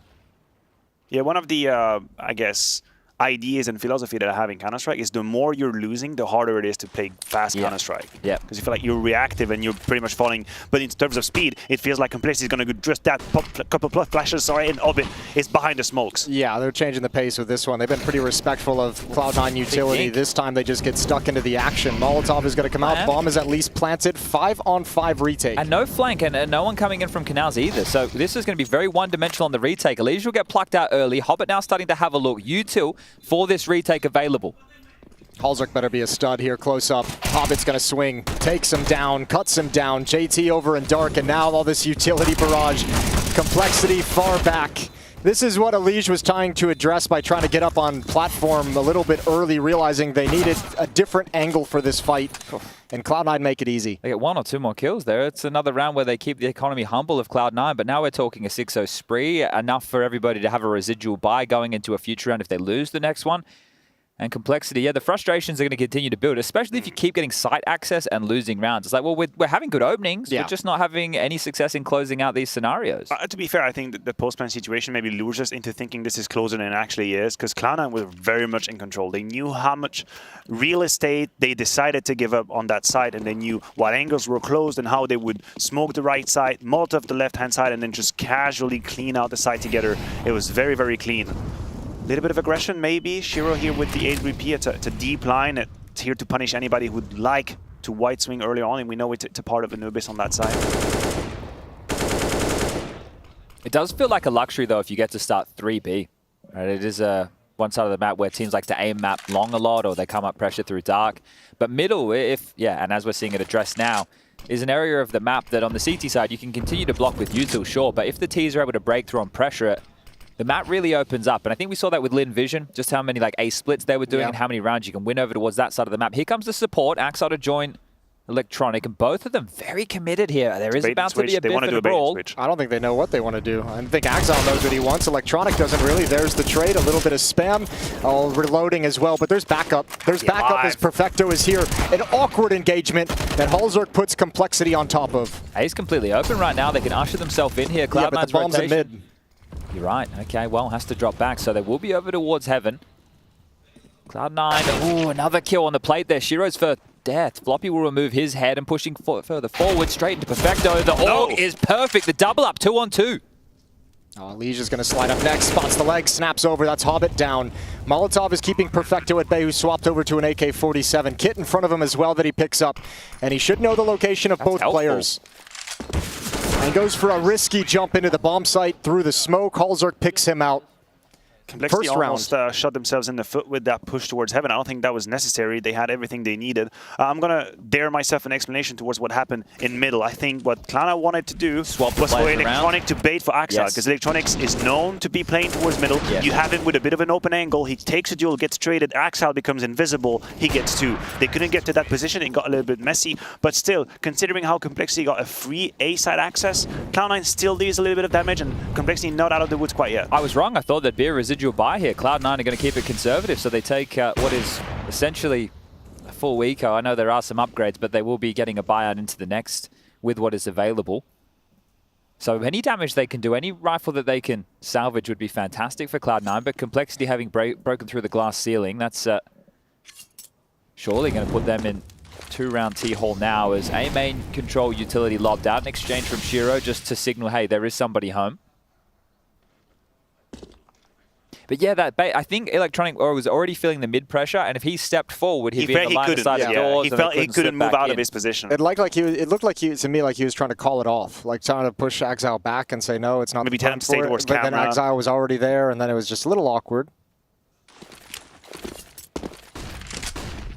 Flashes into the B bomb site. They'll find it's clear. Damn, that just raining flashes. It wasn't with any other util. Literally just flashes and a double temple molly. Maybe surprised just how much room they've gotten here. Cloud9 stacked completely over towards the other side of the map. Bomb will go down, and now it's just about what will the 40 seconds of carnage look like. Floppy, the first to be tested. Waiting for it. There's 2 as they line up. Add a 3rd and a 4th. A very comfortable position, and now he wants the ace. Glock is out. He's got all 5. 2 of those today. Starry had one on Anubis as well on the T side. He picked one up middle in their game. I was just watching him lop off a couple of heads. Yep. Henry and Alex were enjoying that one an awful lot. So 2 aces today. And it's one of these action that in the course of the game overall, it's not a huge impact. You would argue it's just an anti-eco round. Nothing was very much invested. But just on a personal level, like even psychologically, it feels damn good. Yeah. If you're Floppy, it feels so good to be in that position, get that ace coming in. Just you tab, you see you're up there. Maybe you have a bit more confidence. You feel like you're going to get a couple of white swings. We'll see how he fares after that ace. A couple of easy kills to make you feel like the aim's in a nice place. Definitely, it helps. They're under a lot of pressure towards B here already. So you. Oh, Shiro's holding this though. With the AWP, Halzerk, if he swings into it, Shiro certainly, one of the fastest AWPers in the game, certainly has this one. And Halzerk doesn't challenge. Hozek is known. He tried to kill someone who was crossing in, so they know there's an AWP. This is a gap for Elige. He actually has a very good timing. You can see Electronic starting to cheat back over and help out this B bomb site that looks a little bit pressured. So Elige has that. Yeah. They keep abandoning middle, and I don't think Complexity is onto the situation. I don't think Complexity realizes how much access they have to mid all the time. Well, here's the reaggress. So down through canals, this is going to be threading the needle past multiple members here. Let's see how Complexity, when they can actually get the information. Completely Floppy might unawares. find it. Yeah, I don't know if Elige is even going to he saw it. He saw it. He's aware of the possibility. But now he's kind of pinched. If they push A, he's screwed. So he's worried about it. And as Cloud9 retreat, Floppy peeks a little bit late, gets taken down. Towards the B bomb site we go. They know Dark is going to be the point of rotation, but they had to take out Shiro first, and it's JT again. Elige is still a big problem. They don't know about Perfecto. They have no idea about this close angle. He got the kill in towards Canal, though, so they must have an idea he was around here somewhere. But was he ahead of the molly? Nobody ready for this. Slips out, takes down Halzerk. The pressure is on. Hobbit finds JT. It's all on Elige. They didn't hear the drop. Or maybe they did. Perfecto goes for the clear. The first found. The fuse not being sat. They're not on it yet. The low HP of Hobbit. No defuse kit in sight. Elige can win this, but no. Steps into the line of fire. Axel takes him down. And another comfortable defuse for Cloud9. Oh, again, a Molotov in towards Dark, and it just misses the position that the player's in. And Chat is on the money. Yes, his nickname did appear in the feed, and this is where, for us, external to the game, it's quite apparent, it's quite obvious. We see Perfecto is missing, he must be around there. But there is a concept in Counter-Strike, which is when you kill a player in a position, you become so vulnerable to someone else that could be in somewhere that's become invisible to you. And I think that's what happened. When Electronic gets found by JT, he calls Cave out clear. They think that they have cleared the corner to the left rider, and Perfecto just steps in. I think they might not have even just thought that he was in there. They might have thought he was waiting outside of it, more towards the canal side, so that Molly was going to hold him back, which gives him time. Tough breaks in a couple of rounds here for Complexity. Nice nade.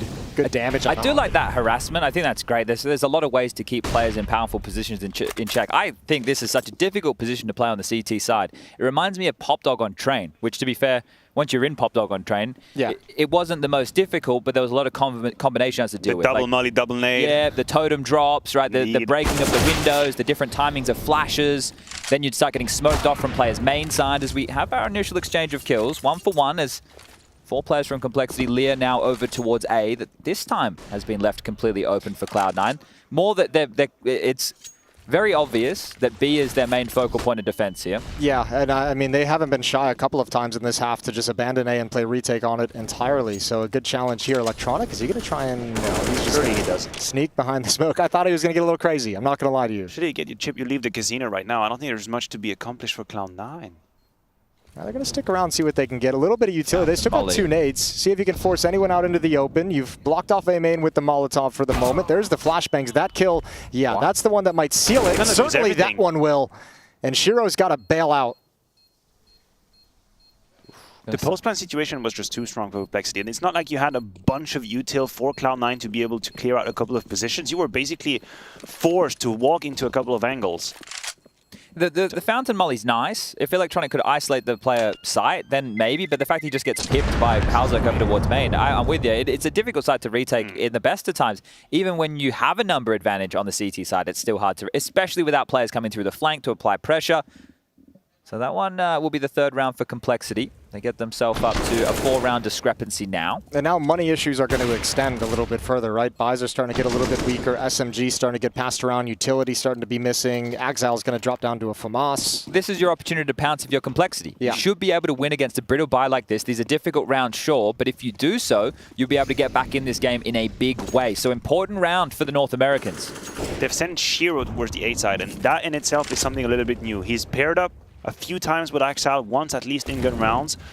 We'll have to see if Floppy is a little bit too adventurous in that position. If you're Shiro, I believe you have to take a risk. I believe you have to try and get involved in the AWP shoots rather, and now he's known. What's the reaction here? Could also be, if he has to, that's possible. Well, you know, if he died there, he would have been shooting the bed. So look at this gap again. So mid, the fact that there is no caretaker for Cloud9. Oh, JT. Nasty.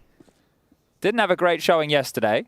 He was good for a few entry kills is where JT seems to really shine. Yeah, like where he comes in. But I mean, this wraparound through Temple, you can see that's not even an idea in Cloud9's mind. Hello. Elige wants 2. He's going to get nothing for his trouble. He's going to get 1. Ooh, maybe not. No, he won't. No, he gets 0. No! Oh, no. Now it gets bad. Okay, Floppy's still holding at bay at the A bomb site. There's the jump picked out of the sky, and it's just Shiro. Again, this op, just nothing to do. That was satisfying for Floppy. Yeah, that if he didn't get the ace, he wouldn't have hit that shot. Now, this is our favorite children's book. It's called Where's Shiro? It's this little picture of Shiro, and he's on this map of Anubis, and there's all these other pictures of people that look like Shiro all over the place. And what you have to do is you have to scour the book to see if you can find Shiro. I like that. It's kind of like Where's Waldo, but the Where's Counter-Strike Shiro? I version. like that. Yeah. And only the authentic one is the same op skin. I empathize with Elige a lot. I feel for him right now. Ugh. I can see myself in his shoes, flanking, looking for that second kill, and suddenly it just gets found. It's a feel bad moment. He's like, why'd you have to get those entry kills? I had a whole play, I had a whole vision going on. Hey, JT, I said, wait, I was clearing the site.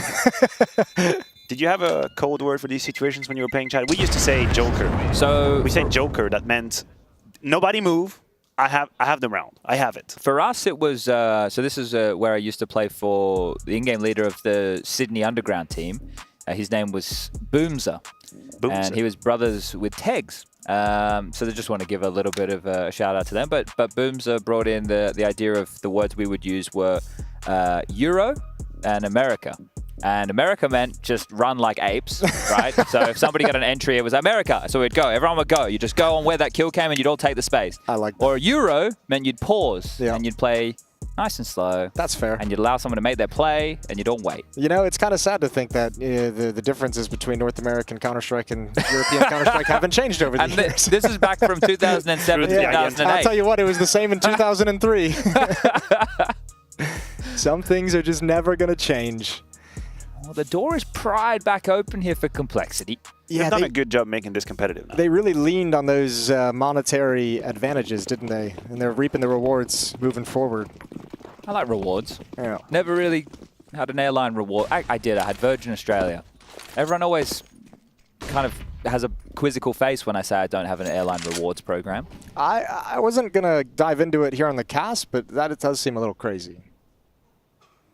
Yeah, This I is don't have me enough we're points talking to about, qualify for my airline because it is how it is. Oh, the op. This is exactly what Cloud9 want. Come right at the AWP. Here's Waldo. You have to imagine Shiro shifts to a new position after that shot. We've seen the reaction from Complexity a number of times, and they've seen the op over at A is to split that B bomb site through dark. They have no one outside B main now, so that option might not be available to him. And here is the 5D chess level. Shiro takes the shot, does not change his position. Probably thinks Complexity would call him out to go somewhere else. He stays, but it's been called out. They're all ahead of the smoke on the platform. This molly needs to land. He's absolutely fluffed his lines. Trouble now for Complexity. Axel in the back line with the AK. They are pinned. They are locked. Complexity, this is real meddling now. Well, look at Elige.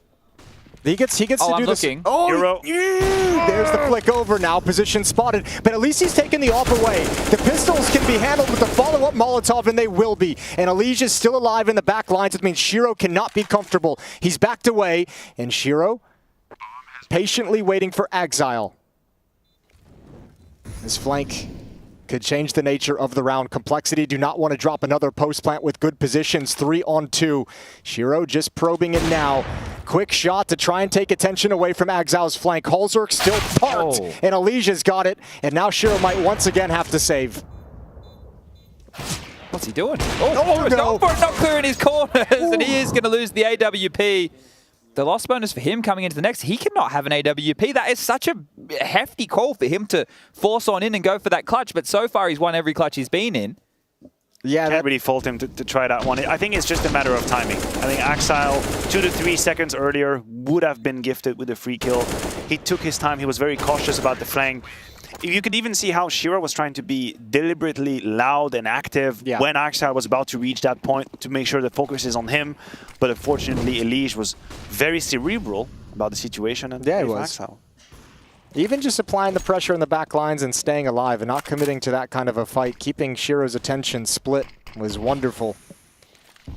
So Complexity shooting up the scoreboard. They've won 5 of the last 6 rounds played in this little stretch. But they still really haven't moved away from this type of defense. Sure, they've had Shiro over towards A a couple of times with the AWP, but it is 1-1-3, and Oh, well, over towards B we go. 2 kills coming immediately. The explosion from Complexity, that B pressure being felt, so you can understand why. Electronics rotation, he's grabbed another. Floppy in with the trade and a 2-on-2 and shoes once more. Shiro on his own for now. Had a fight against Floppy that has been lost. The bomb to be planted, and Axel rotating the long way round once again. Has a kit, has a smoke, plenty to work with. Floppy's having himself a game. 14 kills. It's Exile's turn for a 2-on-1, and he's got plenty of time on the bomb, and he's got plenty of utility to see if he can isolate Floppy or Halzer. Not even attempted. And he bails out. Wow. Bugging out and There's going home. too many places. Oh, no, just throw the smoke. He's coming Okay. back. All right. Hold the phones. Exile's in this one, boys. Dark smoked off. Floppy isolated. It's Halzerk with the op who will have contact, and they're both playing the bomb. Using the bomb as a third teammate. And I think now might be a good time for Exile to reconsider and start backing away. He's got Floppy. Halzerk picks him off. That wasn't bad at all. Another attempt, but another round that falls through the fingertips of Cloud9, and there's another clutch where they're in a disadvantaged situation, but giving it an attempt. That's been 3 rounds that we could potentially be critical of them going for rounds where Cloud9 traditionally would save.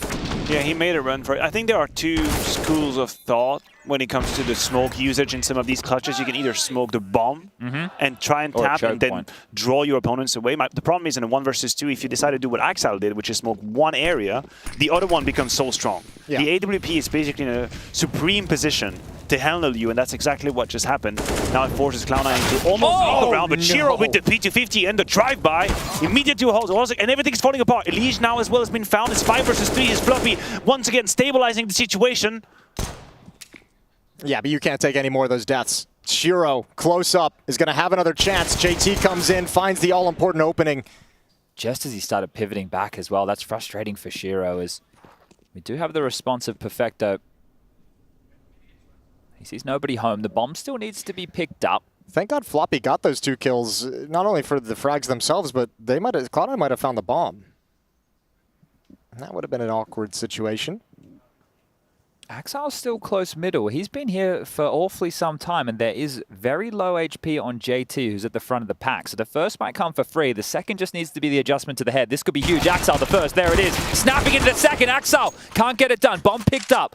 Perfecto close by. P250 in hand. Floppy ready, but Perfecto sits him on his ass, and that's around for Cloud9. Up to 8. The half now has been won, and the lower buys is where they've looked better in the later stages of this first half. Yeah, that was spicy. That's a great round. And I mean, even just the read from Cloud9 again to just say, these guys, maybe they go mid, maybe some research. They go mid a little bit late in the rounds. Was there forever. Yeah, he was chilling. And even just Perfecto cheating there, like ignoring both bomb sites as well. I love what Perfecto does at the very end of this clutch right there. The savoir-faire, knowing that, wait a minute, I'm not just going to hold that angle. I'm going to peek into it as he's moving. I'm trying to catch him moving, and then for Floppy, it's a mechanical challenge to stabilize immediately and find the shot. Not meant to be. Shiro now puts C9 in a 5 versus 4 situation. Halzerk is trying to even out, balance out. And there is a bit of a shoulder here to the left. He gets found, and 5 versus 3. Shiro's on point today. That's a leg shot cleaned up by Perfecto on a jumping away Halzerk. So well done. When 17 kills.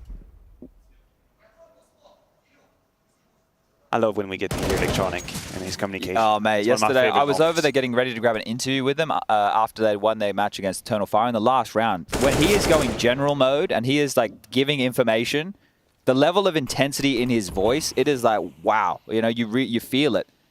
And I'm sure it's felt within the team. But now, trying to work their way back into this complexity. Would love one more before halftime. Well, Cloud9 again in a pretty good position. Electronic in a position to drop out window into canals for a flank. Shiro is even cheating over. Hobbit's backed off. B bomb site is going to be the target. They allow the side now. They have Electronics closing in on the map, so the timings will be decent for the retake, but the bomb will go down immediately. Shiro punishes Floppy. This could have been the kill. This could have been the moment. Leaving Elige now in a 1 versus 3. Hobbit waiting by the smoke, gets found, and Electronic has not been localized. This should be his timing. He bites his time and just finishes like that. 9-6 Cloud9. It's not too bad. Good start for them. But unfortunately, they allow Complexity to come back into this game, and we have a competition on our hand. This is now a battle.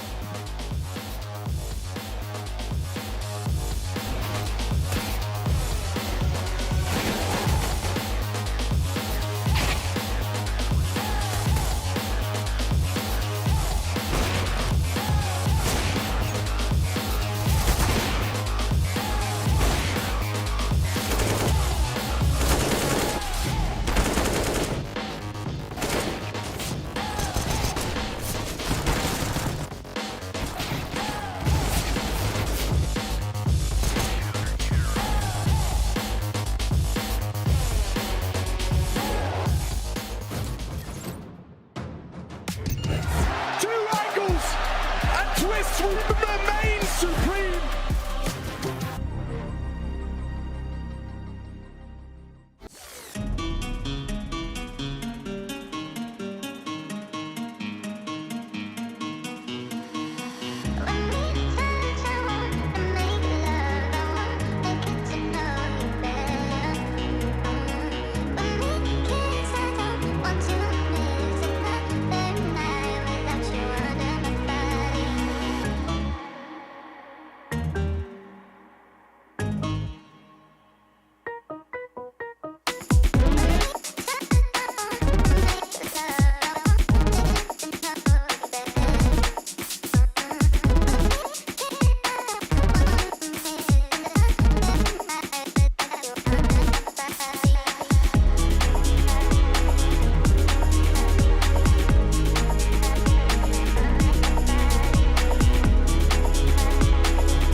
Hello, my name is Electronic. I'm playing for Cloud9. I never been on the camping before. I don't know what we should do, you know.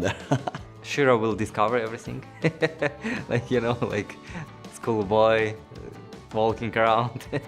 And me, I will just chill, sleep on the nature, fresh air is good. And I know what Perfecto and Axile gonna do. They're gonna fish. They will fishing for sure. I would visit Cobblestone. Everything is perfect there. Castle for sure. I would go to upstairs, watch the view. Drink the coffee. Cobblestone for me is the most beautiful map. I like how it looks. I like the jungles there, the trees, how it looks, yeah. For a group stage, the only goal to reach the playoff.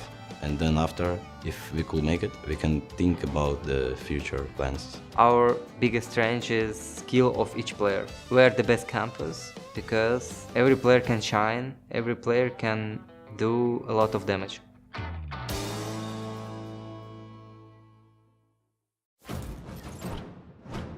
He's got a chance in this one.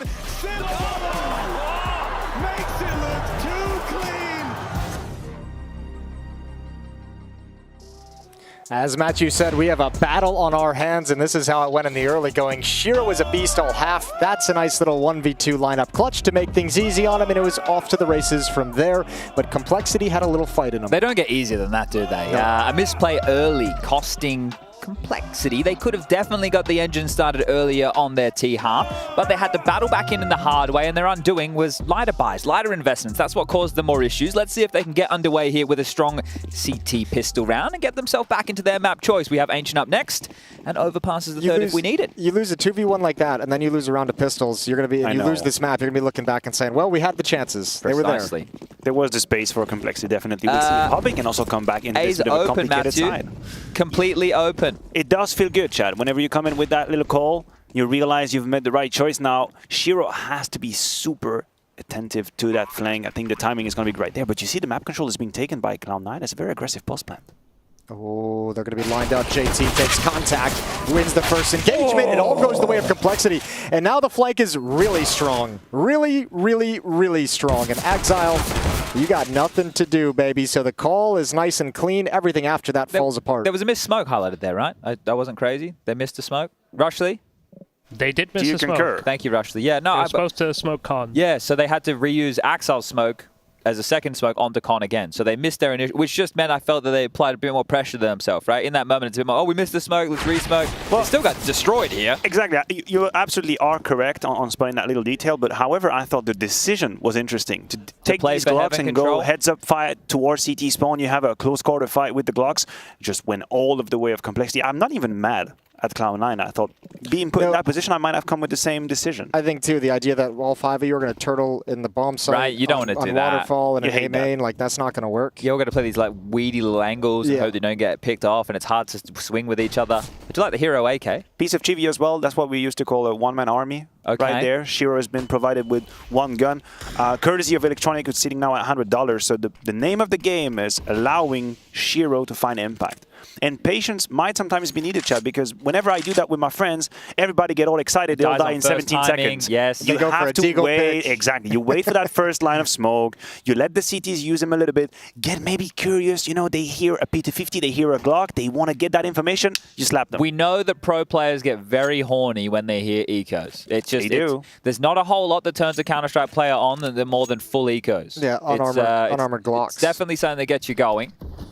Freebies, they're thought upon, but you bang on there, Matchy. The amount of people who just die. Long flash here, Grim. We'll just take a little bit of a peek, so sees nothing home. But yeah, I played with a Facer game, and there was one guy in there.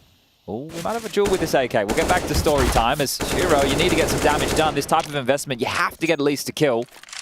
And nobody has a Kevlar. Yeah, that nobody can actually yield that AK problematic. efficiently. It has to remain on Shiro. No, does it? Surely you pass it off to Exile. You ever met my friend Aim Punch? Yeah. It's a really mean guy. I know of him. He's all right, but I feel like it's better than... Have you ever met my friend 8HP? Have you ever met my friend saving the AK? We all have friends. Look at us, a bunch of social people. Who would have thought? That's a lie. We play No one is friends with saving the hero AK.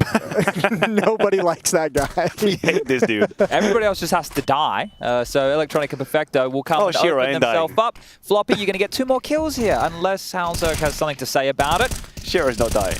And there it is, the Shiro AK save. So beautiful work from Shiro. And he still has 1,800 smackaroos to his name. It's only Electronic who's going to be struggling with the purchase into this next round. Yeah, but I played with this bloke, and he was like, and everyone just kept dying in the same kind of fashion you were talking about. And he goes, guys, just don't die on first timing. And it was like a very succinct way of putting it. I was like, that's great. I'll put that in my back pocket. It's very true. It's a nice explanation when you don't of the want situation. people to just run and die while fighting Banana initially, that's a nice way to put it. Let the hero AK have a chance to react. And he wasn't even tilted at people. He just said it quite nicely. Oh, Shiro's dropped Electronic the AK and bought himself a Galil. Okay, well, it's all worked out here. A little payback for the in-game leader. You like to see that from your star players. And Electronic does get stuck in when it comes to the T side and having to go for these duels and these openings, and he doesn't fear of any duel. In fact, I'm pretty sure we're going to see him being involved towards that cave play very soon. Geometry.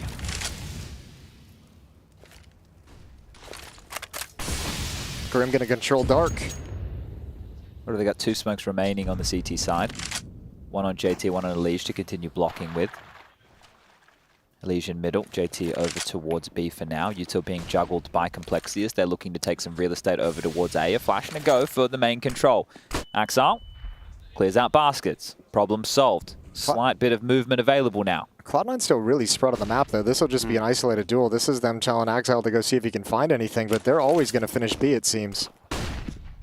It's 1-for-1 information's being gathered as well. I don't think Shiro... I don't think he knows. Oh, no, I don't think he is. He might just lose the C4. This is problematic. Jiggles into it, so somewhat prepared. Shiro, another incision and Elige not ready for the late lurk of Axile. Electronic blows Halzerg's brains out, and it will just be Floppy, the last man standing. As we know, the A anchor, no business in this one. Will look to just retain his silenced M4. Cloud9 gets that pretty easy, all things considered. I mean, with the aggression, right? It all turns into isolated fights after that fact. It almost feels like it should have been a bit more complicated for C9 to win this round, mostly because Complexity calls the bluff. When Axile gets flashed into A main, Floppy's playing alone on the A side. He doesn't call for rotation at all. He says, listen, if it's just a flash, everybody stay cool. I'm going to play towards heaven. We can keep the resources towards B, which is what they do. But then they get a little curious, and Shiro's timing arguably is to his favor. JT could have found him with the C4. That would have changed the situation, but this was the kill, I think. It'll be interesting to see in this next round. Now, you guys talked about maybe some lack of CT aggression at times. I'll highlight one thing Complexity did yesterday against Nines. Floppy specifically at this A bomb site. That throw that initial Molotov towards A main, but they threw it a little bit deeper towards boats than usual. Yeah, I saw him peeking that gave a space it. for Floppy to swing behind it and get a double kill over towards boats, towards canals. Now, if Cloud9 did their research, they would certainly have, someone would have highlighted that play and say, don't trust this Molotov. Yeah. There's a peek behind it, but don't be surprised if we see Floppy try and make that play once in this half, maybe. Alicia's been watching some simple demos. He's brought himself out a shotgun. I saw him even AWPing yesterday, which really... He was busting out the double up. It happened multiple times as well. This is an A go into Floppy and JT. This is Floppy with that silence M4. Peppered at range, dinked immediately. JT cannot assist and Floppy pinned. Round over. That shotgun's not going to see a whole lot of fun. Hindsight is always 20/20, right? But I don't understand why JT peaks so early when Floppy is still very much alive and fighting. I feel like whenever you swing on the T side and you see that player who's deep behind the stairs and you focus on him, you should allow the opponents to come a little bit closer to you when you present a straight. theory? Go ahead, please. In-game leader syndrome. In what sense? Being selfless. agitated? Too selfless. Yeah, but you are in a position where you have to bait your teammate. I understand that, but in-game leader syndrome, it stops you from being selfish. Chad, it's just like in life. There is a healthy dose of selfishness that you need to have in order to be happy And I'm in life. working on it, Matthew, You but need it's to just, it's and taking me time. People are too quick to say this is a negative trait. It is not. You can be selfish, respect of yourself, and respectful of other people's in life. It is important to have boundaries. And here, JT needed to have boundaries. He did. He needed to save Floppy. He allowed Floppy to walk all over him. He did. He has needs. He put himself on the line, and both of them now are in a miserable position. That's what's happening. Nobody triumphs. That's what's happening when you're trying to anticipate the other's needs in life and you forget your own. You find yourself peeking behind a pillar when your teamate is baiting for you. I needed this right now. Yeah, what a metaphor. I needed this a lot. That's great. Anyway, back to Counter-Strike. That was all about Counter-Strike. Of course. Well, because I have myself in the in-game lead. Unless you're a good in-game leader, then I don't have myself in your shoes. But if you're, sorry, I don't mean from the calling perspective, from the fragging perspective. So I feel JT's plight from time to time. Yeah, every once in a while. Just sitting like, You were known to have a couple good pop-offs for entry So is frags. JT. Yeah. Well, things get calm in the early going of this round. Oh, he likes 20. this. Look at this. He liked that. He was going to highlight the molly there. He's going to say, I bet that one spreads into the corner, weren't you? I was going to go towards that. Hobbit had been abused in the first half. The amount of ways Complexity took control of that area, we'll have to see if Cloud9 show the same proficiency in taking control of it. Because for Hobbit, for our brother Hobnob, it had been complicated in the first half. Well, Complexity haven't really been able to put a stop to anything once the guns have come out across all 5 players for Cloud9. So this is a bit of an issue that they need to have this lockdown defense. Their economy is on the verge of being completely destroyed. Cloud9 taking control of Dark. Now applying some pressure in middle. Bomb readjusting towards the A bomb site where Floppy is again alone. Alicia's here. How's it not too far away? Holds them at the gate for now with an incendiary smoke as well. They will have to brute force their way through this. With 30 seconds left, it doesn't have to be the only option. Shiro trying to set them up. Nade's not bad. Floppy ready for this. They're jumping through. Tagged. Floppy turns away. Multiple kills available. Floppy only gets one and done. Trades in towards the site now as Elige from the Cake and Halzok both chime in. And this one looking great for Complexity as it will just be Hobbit. Wrong side of the map. Absolutely no hope. And Complexity will be able to grab another round. Yeah, but low on money. Only 2 players surviving. So once again, they're still going to be in a breaking point. Cloud9 got to be at least happy with the amount of fragging production they get in the round to keep Complexity close, but a nice defense. Finally a stop to it as Cloud9 try and come through the smoke, and that's a 9th. Yeah, the read was perfect from Complexity on that one. The defense, almost impossible to break through. As soon as Floppy gets 1.7, 1.8 kills behind that smoke, we have the situation right there. He even dinks on Perfecto. And then you have 2 different CTs in different angles. Arms ready. The knees not weak at all. Probably not eating in spaghetti. Yeah, probably not eating. Probably Spaghetti's not a great meal for Counter-Strike match. No, you wouldn't be. You wouldn't be ordering 2 or 3 that. hours before you need that. You know. That's on the no-eat list. I've got a red flag for Freya's Counter-Strike red flags. Okay. Orders food during the middle of a Counter-Strike match. That's me. That's red flag. I do that almost every game. Somehow. Well, you know, sometimes if you die early, you got a little bit of time on your hands. You want to speed things up. But my lift takes longer than the 2-minute technical timeout provided, so your lift is a little slow. It is one of these scenarios where more often than not, they are waiting for me. I apologize to everybody out there. Well, that's you being selfish, so you can treat yourself right, you know? Get that good meal in you. Look, it's happening again, what we had seen earlier. Axile and Floppy are sort of a chess match towards the A side, a little bit of activity, but everyone else's eggs are definitely on the B basket. Halsey with a little bit of a miss that opens up the situation. Would it calm down Cloud9's ID on the B side? Oh, nice shot there on a Perfecto. Knows where the follow-up is going to come. Elige with the push up middle, and he's going to bail out, bug out, and go home. He's had success. Floppy wins his individual duel. And that, yeah, should be the round entirely. 3 Complexity players win 3 individual fights, and Hobbit and Shiro left to pick up the pieces. This is the only pressure point available still if they wanted to try and waltz through middle, but apparently this smoke, more than enough to keep them at bay. 30 seconds remaining on the clock, and we may just see a Cloud9 save. They should have had a few more of these within the first half that we had questioned to do with site retakes. So I wouldn't be surprised to see them pulling out a couple of extra now that we're on this second half, and it becomes a 1-round discrepancy. So Complexity will reach double digits. Graham Pitt with a double thumbs up from home. Have you seen Graham Pitt around here? Has he been? No, I believe he's celebrating the birth of a second child. Oh, congratulations. So he's staying at home and getting some family time. It's always good to see Graham. Yeah, it is. the family. Gives you a double thumbs up and reminds you of just where you came from.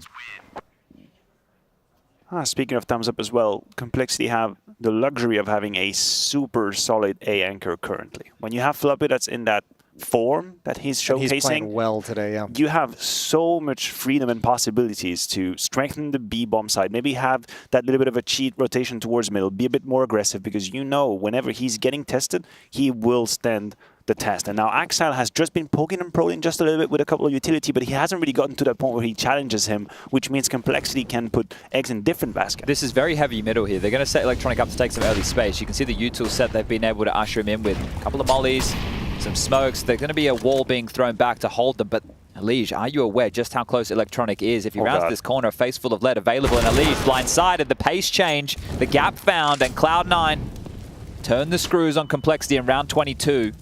What's the reaction at the B-bomb site? They got to feel the pressure. Pop flash peak to clear B main. Can they get rough? Can they get over here fast enough? You clear this, right? All pulls the deep angle. Just such a hard clear. Now the pressure can come through connector. They're slinking through their own smoke. And how's it with the AWP? He grabs one, needs to pivot, head on a swivel. Now under pressure with the second missed shot. Axile cleans out house.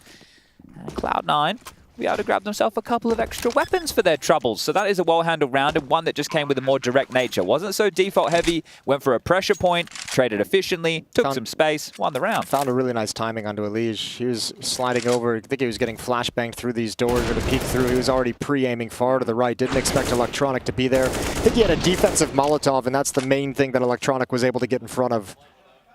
I'm not going to fault Elige for that peak. I think he had an intention maybe to have a teammate behind him or a pop flash, but I do think Floppy was a little bit naive on how he cleared that A main. Just a slow little crouch slow, creep. the slow froggy peek out there. If the player is here waiting for you and you're close to that wall, he'll see your big ass knee coming out, and that's an easy kill.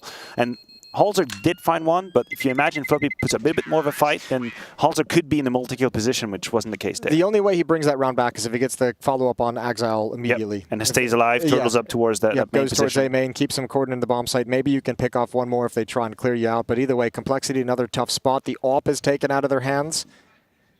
This is going to be their entire investment of whatever money they've been able to build up. 12-10, 2-round lead for Cloud9. Halzak, I was going to question, will he keep it conservative? But he's invested utility behind the Deagle, so playing to try and rock things back immediately with this type of a Complexity purchase. I feel for Cloud9's game plan, there is a need to very soon win rounds towards the B side. Because of all the success has been mostly found towards middle, towards A, but towards B it's been a little bit complicated, and I think Complexity is going to pick up on that eventually. That's already the case. You see, they have 2 players on the A side, 1 middle. B isn't really at risk. They're not really afraid currently. Oh, the flames. This is going to get very hot and tricky for Electronic. Has been able to navigate through the first set. Is backing off, so the pressure applied by Elige. It is important that he doesn't back down. In the previous exchange, sure, getting caught off by timing, but this time not giving up the space, not being too scared. You see a lot of players who just start giving it up when they feel that pressure. So Elige still looking for a fight, now playing on the fade. This is very risky. Catches Shiro on a slight timing and does get away with his life. So in transition, that was the bomb spotted on the radar top middle. So information flowing for Complexity now with about 55 seconds left. They can rejig this defense. They need to help Grim out over towards B and pronto. Yeah, they have no smoke, just a Molotov on Grim. JT with one as well, so they can at least block off B main for a little bit. The setup I saw yesterday in the pistol round did not work nearly as much as they wanted. Flashbang will come off the pillar in front and allow them to swing. Grim's got the first coming around the smoke. JT and a bait and switch, but not even needed. Grim steps up, and Shiro's brought low. This has to be a save. Yeah, the round is over. The round is over. The defensive complexity standing tall and strong on that one. I have to say, a hit that looked a little bit dry from Cloud9. But do you think that the info of Shiro being spotted at top mid, how much do you think that gave away for complexity to start rotating over? I think do you it's think that would have one, been rotating over anyway? It's part one of the equation. What we didn't mention at the cast was as well, Floppy did get deep into the A main a few seconds after that, and this is kind of the confirmation of the hypothesis. Like, listen, they're going towards the B side, that's for sure. Now, the weapon's been lost. Was that post time? Yes, it was. That was post time. Oh, dear. 1,400 for Hobbit. And this is one of the worst times for it to happen, especially when you're getting towards the tail end of the half. Now, for both teams, this is going to be a struggle going forward, but a great little block over towards B. Great work from Grim. It's great to see him getting activated here, getting himself in towards the double digits now with the impact in this round. That hurts for Cloud9. Perfecto's already purchased in. He's gone straight for a bloody MP7. So will there be the follow-through? Shiro, Electronic, and Axel can all get AKs with U2. Hobbit could invest into something, a pistol with some armor. Maybe just utility and pick up a weapon if someone drops it. But yeah, this is an interesting situation to be in with this Perfecto buy, because you want to feel like they're buying up around it. And indeed, the AKs come out as the timeout comes to a close. But this is such a tough spot to find yourself late here, because neither team has any loss bonus established because of the back and forth nature of this second half. If Cloud9 win this round, they get 1,900. If Complexity lose this round, they get 1,400. This is a swing round for Complexity. If they can actually shut this down here, if they can put a stop to this, they're in a very nice position. Fast pace towards the A bomb site. There's a deep smoke. Still haven't seen that floppy aggression. Elige caught off again. Turning from a flash, maybe, but Electronics found him. And that is reinforcements towards the A bomb site. Yeah, they needed it. They crossed the smoke as well. They crossed the smoke. They called the bluff from Floppy. Flash. It's a 3v1. So on Floppy, he's been pushed out by a flash. Does he take the risk? Does he peeks into, but he gives into Exile, and now Halzerg cannot give away the AWP. I know it hurts. I know we all have a tendency to want to play the rounds, but this isn't happening now. I would like you guys' attention on to Electronic. Oh, yes. Because he, right there, could put an end to any of the finances squad Complexity. He could hack their bank account and take everything away. Surely you don't push up this far, though, if you're Complexity. He's going to bite off an arm and a leg here, Jason. Watch this. Electronic in-game leader, Papatronic. About to pack a Punchatronic. The first clear coming. You don't clear that. You do not clear that, Grim. The whole you do not clear this He's angle. He's not ready for that at all. I will ask League Ops if you clear that angle. Surely Electronic's going to start to take a slight jiggle. Is anybody going to make a sound cue of any variety here? It's musical statues at this moment. Get curious. You want to know. Oh, the footsteps. They're going to be heard. JT starting to leer into this angle. Grim's about to be blindsided by gonna the wing of Electronic. How many rounds can they take? He's turned away from it. Electronic gets nothing. And JT goes down just one rifle remains, and it's Halzerg's big green. I tell you what, is that worth for Cloud9 losing 3 players? Probably not. To get 2 rifles out? I was going to say. Probably not. They didn't want it to be that costly. That really I think it's fine. I think they're fine. Only just, though. And the thing is, there's only one AWP in the server, and that's been left with Complexity. So this hunt, if they took everything, great, but they gave up an awful lot. JT, multiple kills while blind. Perfecto did make the MP7 sing. So where is Halzerg now? Halzerg is in cave. He's hoping to get an early kill at the fate of that smoke. Damn, I like this. You mentioned not giving up that space towards middle, but I think Elige is saying, you know what, I've been picked off by Electronic twice in the last 3 rounds. I'll give up a little bit of space. We'll play the late rounds. Even that is a little bit of a dink on the who. Yeah. What? VHP? What kind of wall is that? All right. So much pressure, lots of moving parts. Comms right now are going to be quite intense for both the teams in terms of the moving pieces of this puzzle. Electronic applying this mid-pressure early again. Will cross the guys of the smoke. Fade will hurt. They can flash for him. Oh, this is such a... They're playing on the fade. Oh! No way. One more to find, Hobbit. Oh, he doesn't turn in time. Floppy's traded off. He's done his job. And Elige chimes in as well. They'll play the 4-on-2 post plant. They can win this. They've got 2 kits as well. A little bit of utility to work with. Perfecto's going to get aggressive. Shiro still has a smoke to work with. If they drop this and isolate a choke point, they can work together. Perfecto needs at least 1.5 here for Shiro to pick up the slack. Perfecto slips out, grabs one, traded by JT. It's all on Shiro now. He got his 1.5. Unfortunately, Elige has actually gone for a long flank towards A main, taking his time wrapping around halfway through the bomb timer. Shiro parked. Ready and waiting for someone to come through the smoke at camera. That'd be Hulzerk. There's the jump through position. Now known. He's got another. Here's the footsteps, but Elige has it around the corner. He's got one of the kits as well, and a 12th for complexity. They survive. Damn good attempt. Look how close that was. A moment or two longer, and Shiro picks up another stunning clutch. That would have been, what, his third so far in this first map of play. He was really waiting for that isolated duel to come to him. And I have to give it to complexity. They did wait long enough to make sure people were together. Hobbit right there, he had the key to the castle. He had the keys to the castle, unfortunately crossed the smoke, oblivious to the position on his far right. Elige is on the right timing to clear Shiro. But the financial tug of war continues. Yeah, if you're Cloud9, do you buy, Jason? Do you eco? Do you half buy? Do you use the Wheel of Fortune? As someone who's not emotionally participating in this game whatsoever, I say yes. Yeah, all right.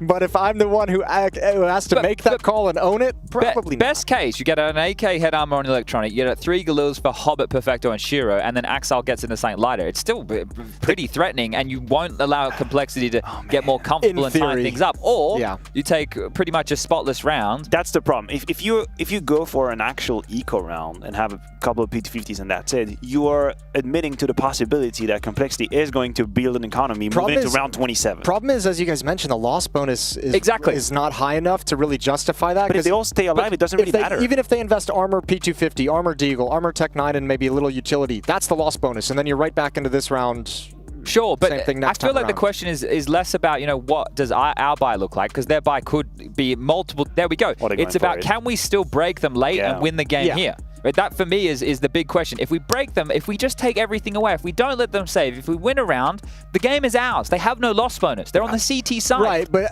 now the question is also what happens if you lose this round? Let's say you only get 1 or 2 kills and you lose this round. But this is shoving in poker. That's exactly what we're talking. It's like, this is the decision. The nice thing, it's confidence in your own T side, right? You're saying even if we lose this round, they tie things up, we have to take a save, we can still win this.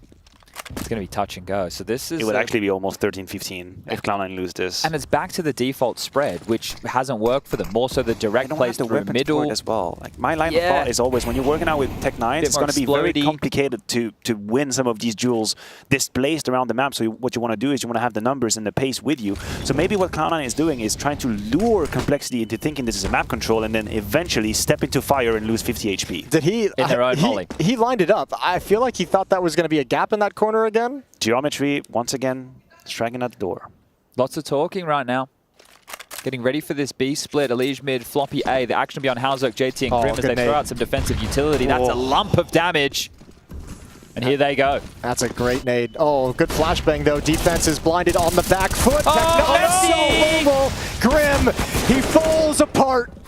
And so does Complexity's defense. He can deny this. He can stop it. Swings out. Can't stop the plant. It's down. 2-on-2. All recovered by Exile, and Floppy might have just saved the day. Wrapping around is Elige, and they recover.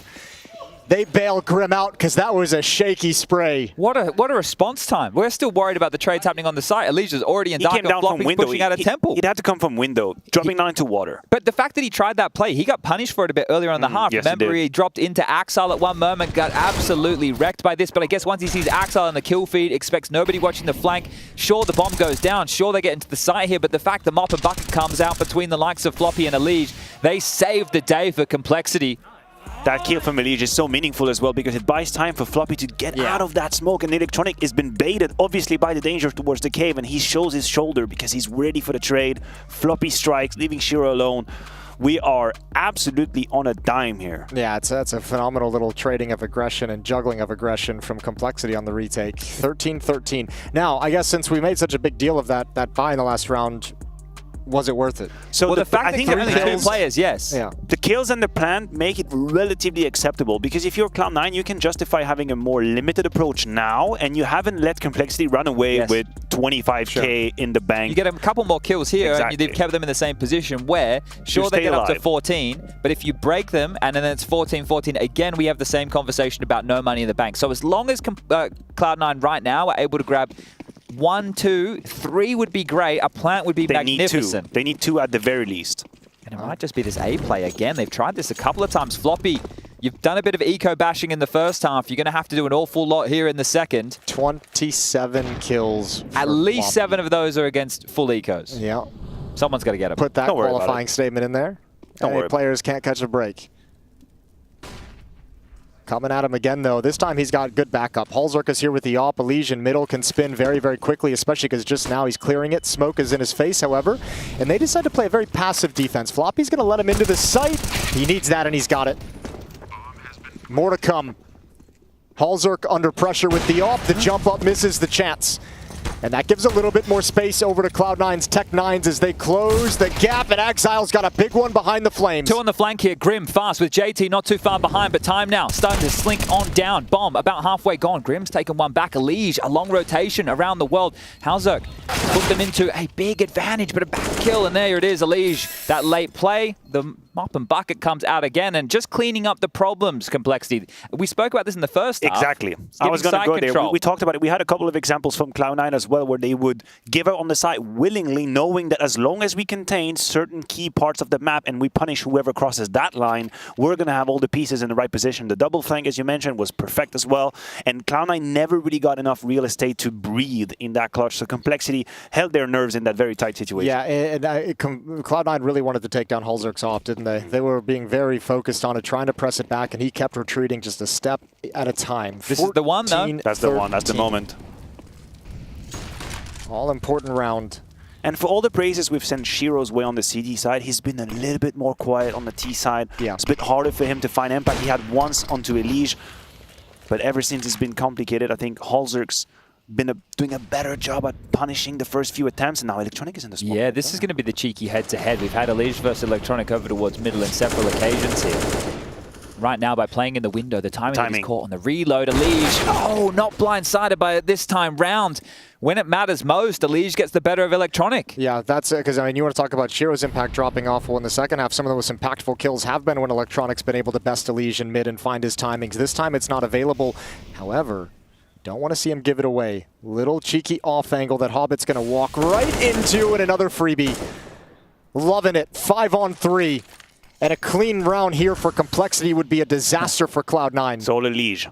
This round has Elige written all over it. Round 28, he finds 2 entries with the rifle, and he's not done quite yet. He's toying with the angles that smoke had given him, realizing now that he's better off staying alive. Little fake. Perfecto presence in dark. Execute onto the A bomb site, trying to pull him between the sites. I don't think they're going to commit. They're going to give Perfecto the time to find maybe. There's only 30 seconds. I think they're hoping someone's going to wander into Perfecto's crosshair. Elige might drop out. Perfecto's not hearing any rotation either. So if Shiro goes back, they're not moving. They're not budging. They have to go A. It's just Floppy. They're calling the bluff. Floppy, you've got to do this all on your own. They've put full faith in you, my son. The bomb's loose right now, dancing around. Just needs to buy time, 10 seconds. I don't think Axel has a hope in the world. Just needs to save, grabs the AWP, and worst case, he could go down after time. Elige might try and push and punish this. Oh, that's a big find from Perfecto. Exile is safe. All brought into the next round. They needed that. Look at the buy. The buy here with the saved AWP. Sure, it gets thrown over towards Shiro. What can Shiro offer up to Axel? Nothing. Nada, naught. Hobbit could buy in with something. Electronic could get a Galil, but this is the fight. He had the timing on Elige. He had the timing on Elige, which is so incredible that the North American was actually able to get the best of it, because Electronic is looking at Elige's shoulder as he peeks out the door and still can't convert the kill. From knowing the way Elige likes to prep for games, and I mean just the way he preps for his positions and his roles on maps, he'll be very aware of that timing if someone's hiding in that smoke in that window frame. Still an impressive kill to get against Electronic. 2 chances for Complexity to close things out. I think Hobbit's just acknowledged he's not having a game by any stretch of the imagination. 8 kills, he had enough for that AK. He has gifted that over to Axel. He has taken a Tech 9 in exchange. Electronic working with the MAC-10. Perfecto with the AK-47 as well, and Shiro with the retained AWP. So what do you do here? You let Shiro, you give him some time with the AWP where he hasn't been successful. It hasn't worked out. The defaults have not been good. The only thing they haven't attempted to do with the AWP on the T side is to find and kill towards cave. Wait for that smoke to fade and have maybe Halzerk being caught with his pants down. Here he goes. This is what's happening right here. We have Shiro picking up the pace here, going straight for the AWP, but the zoom has had to be heard. So if you're Complexity, you have to be careful from that cave position. The audio cue is out. So Grim should have acknowledged that. That information should definitely have made its way down the pipeline. But look, they're able to take so much room off the back of Shiro's AWP for free without util. So an explosion, very possible. Only 2 on the site. Halzerk and Elige preoccupied towards middle during all of this. Uh-oh. JT's got no options if he stays up there. Molotov, flashbang, it might be a little bit late. It's going to give him the opening. Peeks around the other side. Op shot misses, but that's a clean kill. Grim, you drop a smoke. They know your position. A little bit of a gap in that. He got one. Can he get more? Another with the AUG. And once again, Grim from the same position is a savior of the bomb site. Tech9 on top. He could end it with an ace. He could end it with all 5. And Grim up is out. Holzerk's going to finish it 16-13. Complexity. A wonderful, grinding, battling map win on Anubis. Their selection. Up next, another map, another battle, another test for Complexity, but impressive in map 1, and we'll be back with the series.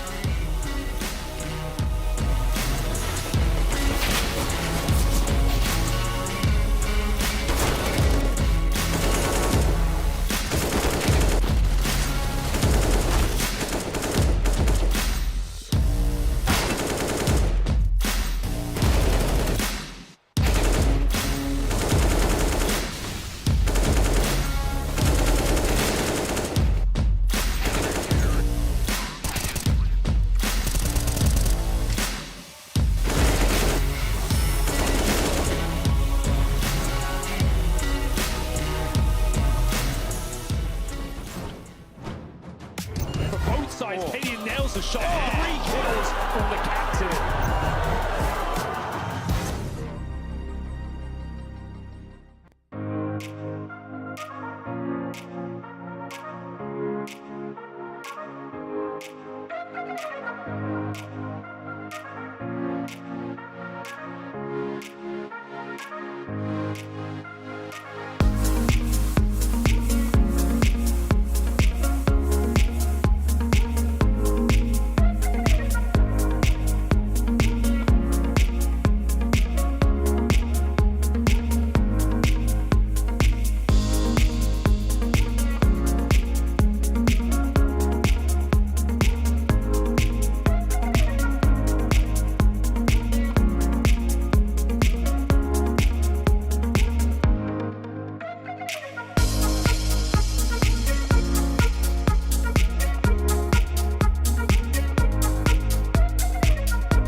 All good, bro. Chill out. Странно.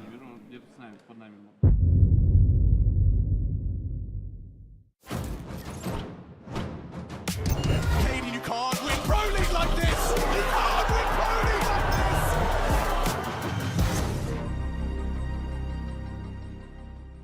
Well, they say you can't stop the flop, and Cloud9 certainly couldn't on this map. Complexity tied things up 16-13 as young Ricky just 1 kill shy of hitting a 30 bomb. What a performance from him. And Grim as well. The Grim, if he finished that big spray down with the AUG chat, you don't see that close range too often. Oh, we should rename that position to the graveyard, Henry. Oh, dear. Yeah, I like that a lot.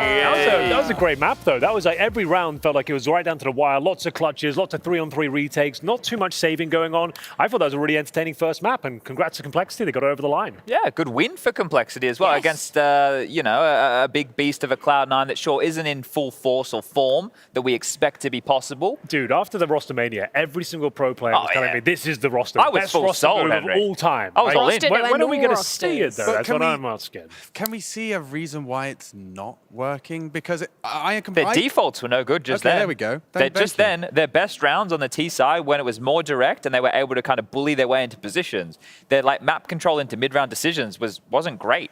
No. And there wasn't a lot of like aggressive CT maneuvers that was catching them off guard. A lot of the time Complexity were just responding to what was happening across the map. So And yeah, I don't bear know. in mind, Cloud9 had a 6-0 lead on their CT side, no less, as well. Yeah. So, like, the fact they've thrown that game, and they've actually in a convincing manner in the second half as well, I feel like it just came down to mechanical skill. Hobbit wasn't there. He was non-existent. He was the having a entire tough game. And the fact that Floppy was firing all cylinders, Grimathy closing things out in that stylish manner. Elige actually looked really decent as well. Yeah. He is finding some incredible form this tournament. I don't know. Complexity could win this one, I reckon. Imagine. It's possible. It is very possible. It would be good. Like they've been grinding at this for some time. Like Graham Pitt out there with different iterations of this North American roster, trying a bunch of different players. Obviously getting some more firepower of Elige in for Fang, and that was a great little signing. Not one that I think anybody was, weren't too hyped upon, but it was always an upgrade. Like, Big signing, yeah. So if it is starting to work, that's great because there's a lot of experience Elige can bring to this young team. The fact that they can recover that sort of deficit, I think, just shows great character. This team known to kind of crumble under the pressure. Sure, They can't really they're get back into it. tilters too. Yeah, absolutely. The fact they brought it back against such a strong team as well, that's awesome. And I've got an extra tidbit for you, Hank. Go on. We got Ancient next. We watched Ancient, We and it did. was where we got to see like the Elige A defense. Yeah, Felt like he's he was doing holding a lot more mid. these anchor roles now like and lurking a donut, lot yeah. more. He seems like he is the star of this squad, which is what you expect, right? But he's really getting activated in a very powerful manner. So he's more of the anchor star than the pack player star by the sound of things there, which I think, could suit him. But there, for example, on Anubis, he was playing more of like a mid-centric role, which is like a central position on the map. So it might be a team that don't have their roles as well defined by what would be standard. Like your anchor player, right? And then you could put them in certain boxes. Mid's a very difficult position on Anubis. I absolutely agree. It's a very difficult You're halfway position. between like getting information and trying to take fights, but if you do die, it opens up both bomb sites and you completely lose the rounds. You have to try and just play for information, play with your teammate, But then sometimes be you have pushing to A main fight. as well. It's so strange. Yeah. And sometimes the best mid players are doing solo mid Yep, aggressions. pushes and like info timings through plays. smokes Yep. and flanks. That's one part of that oh. position I just don't grasp just yet. When is the moment to push? When do you know it's It's the time? all down to your team's info. Yeah. If your team's info was good, 2A main, 1 outside B long, 1 canal, shit, there can only be 1 guy top mid if everyone's info is good. And a recent revelation I've had about mid in Anubis is if the mid player has a second smoke, at their own volition, they can take that window fight. You Yes. just do a nice deep smoke. You can start I'm clearing noticing like that a lot back A more, yeah. main. You That's can true. clear Yeah. you It's know, very jarring. And the return from dark, if they've been taking dark space and it's gone quiet, having that smoke and being able to clear window, and Absolutely. it's very valid. Yes, sir.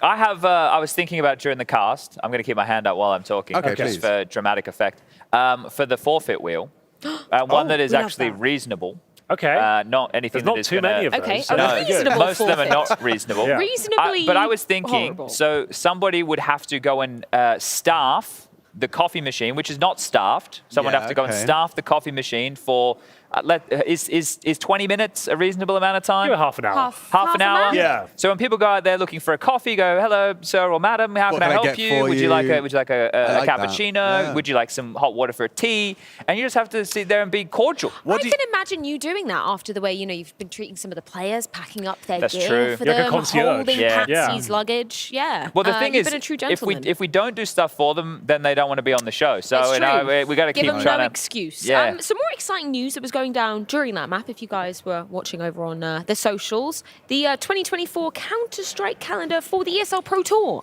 was announced. There's a few little tidbits that are going to be changing, some new This is things like a added. TLDR. Yeah, TLDR, the cliff notes of the 2024 Counter-Strike program is ESL Pro League will be reduced from 5 weeks to 3 weeks, but that's fine because the groups will just be running in parallel over 2 streams. So Group A, Group Same B, amount of going down at the same Counter-Strike, time. just less time. Exactly. Right. Still the exact same format. 3 strikes and you're out. You can go read more info We might have to over change on that. the socials. We might have to have a word South about America that. and Australia and New Zealand have been added into the divisions. So that means that teams from that region will be earning spots at ESL Pro League season 19, which is really cool. So it's truly becoming properly global.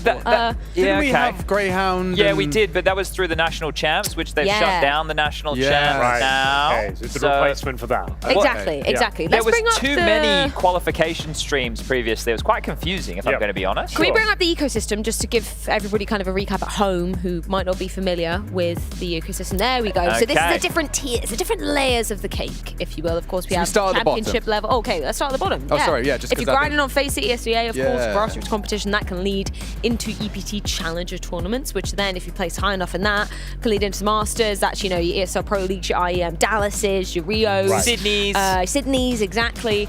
And then earning places at the Intel Extreme Masters. The big as well. one. Katowice, Exactly, the your big Colognes. dogs. Oh, yes. The We love legacy that. events. And yeah, this is just some info on the Challenger League as well. New to the pack, as we mentioned, South America and Australia and New Zealand divisions. Yeah, the season's going to be going from February to June for season 47, and then a little bit later on in the year. And this is really exciting as well, because we get to see exactly when the events are going to be going down in 24 and where we'll be. So the ones that are globes are not announced yet, right? And the European flags are still TBC in terms of location. But All right. Katowice, Poland, IEM China. We're going back to China. We haven't been to Malta, China in Malta for Pro while. League, America for Dallas, Germany for Cologne, Poland for what's the next one?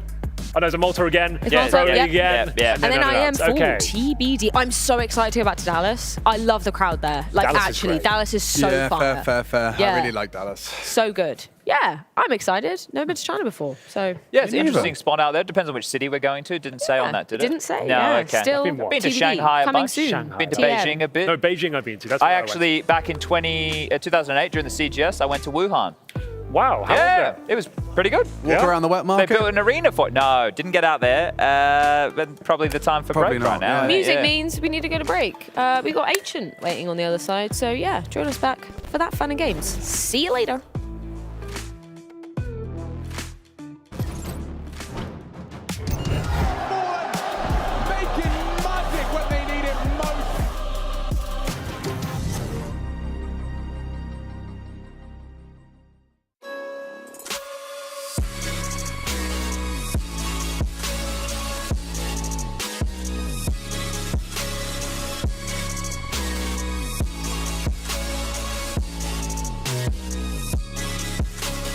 You love it, you wear it.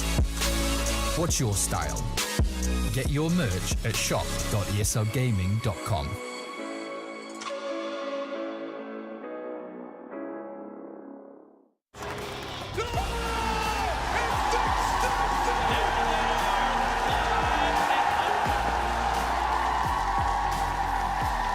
Let's rip the Russo. One more time. Are you ready?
sweep remains supreme.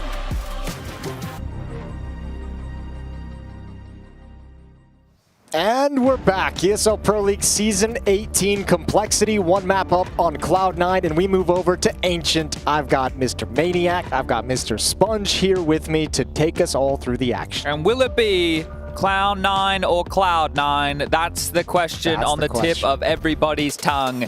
Map number 2, Ancient, it's green. Complexity are looking mean. And, well...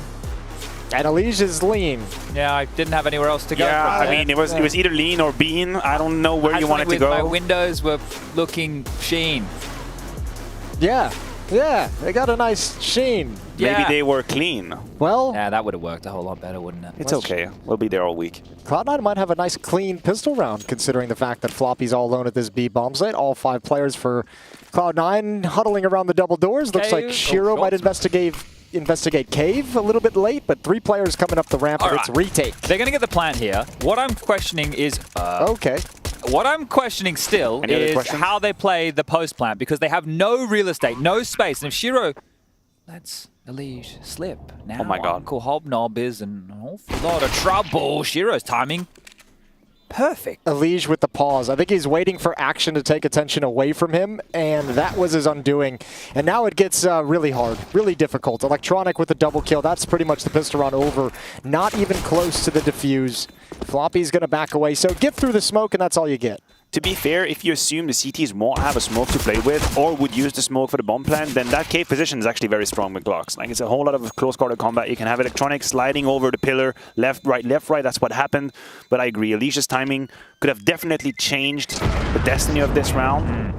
Can you imagine if Hobbit had been found by Elige after having this screamer of a first map? Very complicated. Here, punished in the timing, could have just been the end. He would have been so mad at Shiro. That is a very unfortunate timing against Mr. Elige here. So, and that round I was questioning what the post plant was going to look like, but the fact that that gets removed, they're no longer boxed in, and they don't have to worry about all these different avenues of assault for Complexity's retake.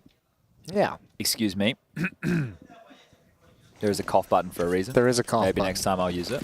2 Mac 10s. And a swag 7. And a swag 7. Hulzerk wants that alt money. Not aggressive Cave either, allowing them into stage 2. You want them. You'd want them to be a little bit adventurous with what's happening here. Oh, that Molotov is going to clean him out of the area. He's getting found. A little bit damage being done. Only 19. I thought he'd give more on the table on that one.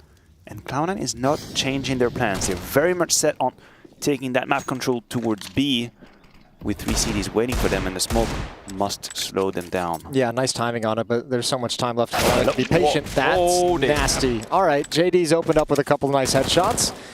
Deagle is going to send Shiro packing, but they're still convinced and they're still constricting this B bomb site. They still want to end here.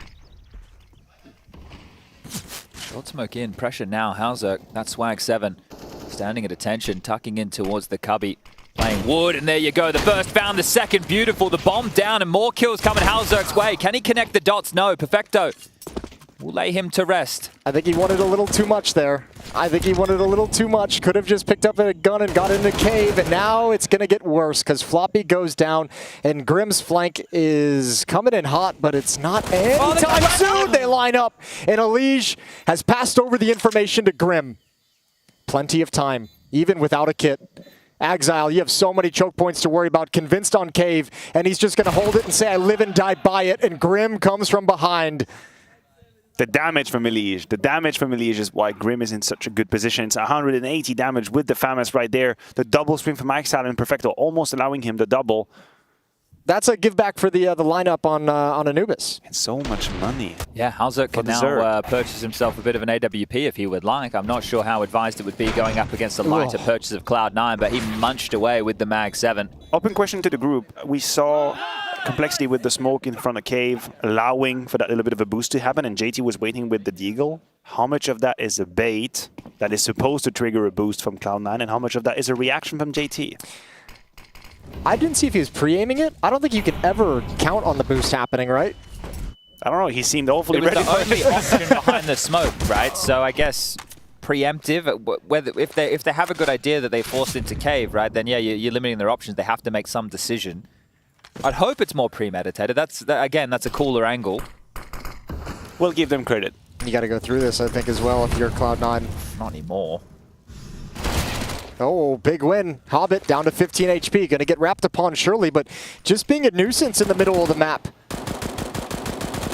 He just had to stay alive. His presence would have meant more for Cloud9 than any other thing he could have done at the time. Just being a threat, knowing that the map control is Cloud9's towards mid, and now instead of that, he's been given away the kill, which means that our friend Elige here is getting a little bit more adventurous towards mid. He's gathering a bit of information, and feels like they're a little bit jailed towards B. I don't love this B hold though, right? So JT is here worrying about red room slip. That's been possible the entire time. Also has to worry about B ramp. If they just contact up, I know that it's a scout and a tech 9, but Axel must have seen them. Perfectly blocked. JT, beautiful work. 2 more scalps removed. And I thought there were going to be problems for the South African in-game leader. No dramas whatsoever. They're going to remove Cloud9 with ease and even grab themselves a couple of upgrades. So a great round. You got back-to-back. Hauzek with a double kill with the Swag 7. JT with a 3-piece feed on the Famous. And Cloud9 now down to a Fico. This was a map yesterday. JT against 9 had his pop-off moments, right? He was getting double entries into the B bomb side on the T side constantly. So he's feeling comfy here. Feeling comfy on this side of the map. 2-1. JT and the edge now, of smokes. Guys, I'll just let you know, we have somebody employed for these type of rounds. Yes, we do. It is a Glock round, aka the most important rounds. That's where I take over, and they just made a lot of noise here. What they did there, they actually weren't going to commit to that. They were just going to bait out a bit of util here. Look at that. That's a few $100s, and that's a couple more, and that's a few more right there. So that's a lot of util wasted. And you see Hobbit here with the bomb, just chilling out. If you don't know where he is, look, this is where he is. He's chilling out here.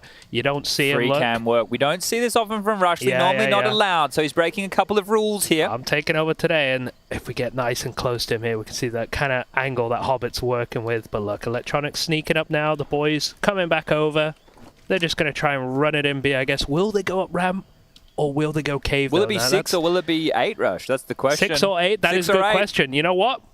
I'm taking this off. That's how confident I am in the CTs here. Looks like it is going cave. Can't show that. Well, maybe I can press a random key. Show 6 in a minute. Well, I'll go 6 now. Look. Here we go. Come on, 6. And I'm just going to take my hands off. Let's go 6. Not much is going to happen here. It's going to mop him up. 2 beautiful kills. And you know what? I will press 8 now. And it looks like 5 and 3. Oh, no health to work. Just even manage your efforts. Don't exhaust yourself. This. Oh my goodness, just mopped up here. Floppy's had the most full eco kills in this series out of any player. Well, at least we've seen them. Yeah, all of them. That is true. Good job, Rush. Cheers, appreciate it. You guys too. Keep up the good cast going on, you know? Thanks, Rush. No worries. I don't know if he's being sincere there or like, because he started to... It's hard to tell, isn't it? Yeah, but towards the end there, it started to... He's a bit of a piss take from him. I meant it. He's still there now. I will say very proficient with the 6 and the 8s. Oh, he knows his numbers. Oh, thank you. Don't know it. He knows his numbers. This is a mid go. They're going aggressive, braving the flames through the fire. Smoke off, flash is good. Donut obscure as well as red. Hobbit with an awful lot of spaces. Elige and Grim aware of this type of maneuver. Lob out a couple of deep HEs. Axel to try and set up Uncle Hobnob. Molly deep. The flash for good measure. And the space not to be taken. Doesn't want to get creepy and crawly. I think that smoke coming in might have dissuaded him. It was his teammate's smoke, though. Yeah, it was called in. I thought he might go with it and just be a little tricky about things. Headshot angle for Hobbit with that AK. Very dangerous for Elige. He's basically the sole defender at this bomb site. No one's actually in A. Donut is the closest presence. Oh, the double peek after the smoke clear. That's beautiful. Hobbit wrecked. And Hobbit just lost track of time on that smoke. He could have been aware that this was going to be a danger. The opportunity is seized immediately by Complexity now in a 5 versus 4 situations. Once again, the smokes are being deployed. You still have Floppy firmly planted towards the cave, and then his teammate, this time JT, with the Galil on B. The defense gambling on the right side. It's a 3-1-1 defense right where they got to be. If there's any utility usage at this B bomb site from Cloud9, JT's moved into cave. He does have a Molotov, so now it gets a quiet engagement. They see 2 in cave. Oh, Electronic just turns. Grim's got an easy one to the side of the head. Now a heads-up challenge, which he wins as well. And Exile was brought low early on. Grim picks that up as well. Triple kill. It's so commanding from Complexity right now, to the point where I get worried a little bit about the outline of this game so far, because they are exactly having what they want to have in the moments that they need to. You go for a double retake of information towards mid. You catch Hobbit with his pants down as he's rotating out. Trade, you send the rotation towards the B side, and then once JT finds the killing cave, you have the double up with Grim, who's then invisible on the left side towards long. He gets 2 kills. It's too easy.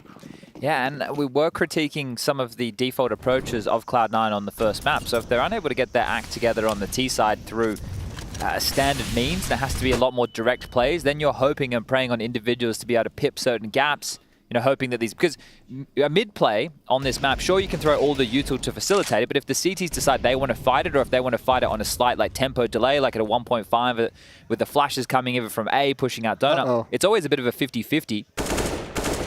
I'm actually kind of glad JT spotted that because it looked like they wanted to get frisky down ramp against these pistols. That might have been disaster. They gave up a lot of cave presence to do it, and it's dangerous coming back in. But JT handles it pretty well, all things considered. Smoke to delay. Hobbit's in A. And that's a nice shot. Axel will remove JT. Now, Hobbit has so much space, completely undetected. This has gone down without a single drop of information. Will it at all? I don't think they rotate out. I don't think they rotate out. I think they allow Hobbit to come in and striking. I think it's a terrible idea to try and rotate back because, Perfecto getting ahead of the flank will give over a kill for free. Now there has to start to become some speculation that Grim didn't have his eyes over towards A the entire time. It becomes obvious that the time has passed, that there is someone that's already ready to close the door behind you. This is the only way it works. If Axel can draw the fight with Grim and they lazily run through spawn, not expecting Hobbit, who's starting to activate. But they have to expect him. You'd have to imagine the map has been open for a while. Yeah, you have to know it's possible. Do you expect... When you definitely don't come in running. He's going to be in. I'd hate this though. The thing is, Axel kind of just has to make the play. Hobbit now has given up all the space. This is not going to work at all for Cloud9. They might not even get the plant here. Get in this. Yeah, Axel had to make the noise. And that would have drawn the rotation, and then maybe Hobbit could have done something. Axel too scared to take the space on his own. You were going to lose the round anyway. At least try and get Hobbit into a killing position. The other potential could have been Perfecto staying, not flirting with the smoke and cave and allowing Hobbit to full flank. He would have had to. He would have had to. If they had decided from the get-go to not rotate to Hobbit, then what you got to do is just maintain a little bit of presence on the B side to make sure people are focused where they are looking at, and then you allow Hobbit to come and strike him from behind. Because for a while, I do think he had a timing, and then as the seconds were passing by, he became relatively obvious in his position, or at least people were aware of the danger. This is a Cloud9 that's looking a little bit flustered right now in the decision making, in when they're striking or not, when they decide to do it. This is not the high-level Cloud9 I like to see. What does this space count for if you do nothing with it? If you don't get red control and you don't pressure Donut, what is this space worth? Yeah. So last time they double cleared on the fade of a smoke. This time they're not smoking it. Hobbit has the chance to go for a duel. He's now being held at bay by 2 Molotovs. I would like a bit more of a punching power into the penetration of mid, if that's what you got to do. If this is your plan, send someone with Hobbit. Accept that there's going to be a trade. You might find a Liege, or a Liege finds Hobbit. There's a trade right behind. Now, what they've done, they've taken map control. They're leaving Hobbit, which, again, I think is relatively obvious in the sense that he should be around there. Yes. And you strike towards the B side, but it's read by JT. Yeah, because of their setup, they're in a 3-1-1. So it's not like they're stressed trying to rotate over towards B. They're actually ready for this. So JT on the flash, perfect. This is the type of counter-strike that you want to see. This is great stuff from Complexity, great reactions. Hobbit activates now, but it feels too late. You can't activate now. You cannot activate. They know you cannot activate the flank after losing the entry. You get, oh my god, the audio bait from Halzerk. Yeah, well, I don't even, Leash spots it out. Spray is there. JT's got one at the B bomb site again. Pack it up. And this is going to be dicey. 4-on-2. Floppies beat the Molotovs as well. He's in front. Alicia's going to come through to provide support if it's needed. And it will be needed. He goes down, but he's brought Perfecto to 8. It would have to be perfection, and it's not going to happen. This is great counter-strike from Complexity. You can only see it's excellent from Complexity. From Cloud9, if you're not going to offer up anything different than a mid-control into a, float across the map and hope you win your duels, you are going to be having a extremely tough T-side, and a timeout has been signaled, has been called, and it is Groove, the man on the mic, Mike takes a big sip. Yeah, he needs to have a good conversation here, old Groove, because this is looking sloppy. Not really a whole lot of production. You've won the pistol round and nothing since then. Just to add a little bit of stakes, correct me if I'm wrong, I don't believe I am. This is a match for the playoff. I do believe you're correct. Yes. I do believe if you win this game, you're guaranteed to be in the playoffs of EPL season 18. 13th team locked in for the playoffs. We already have 12 over groups A, B, C. I might even be able to name them all. Do you think I can do it? You want to try? I don't think I can. All of the teams? We've had a little bit of a brainstorming about the stories of these teams. We were talking about it yesterday, right? Yes, so we had a Na'Vi and Vitality. They're the teams that top their group. That's 3. Yeah, then we've got Big, Movistar, and I want to say Astralis. Mauser in there.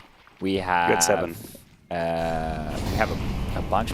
Furia is over there. A bunch of teams. 9Z in there. Mouse, Fnatic. I mentioned Mouse already. Fnatic makes 10. So we're 2 more off the pace. Who's another team that is a newer name to the mix? Did you say Ents? You did say Ents. I think you said Furia, we said Astralis. Those are all the teams from Group A with Movistar Riders as well.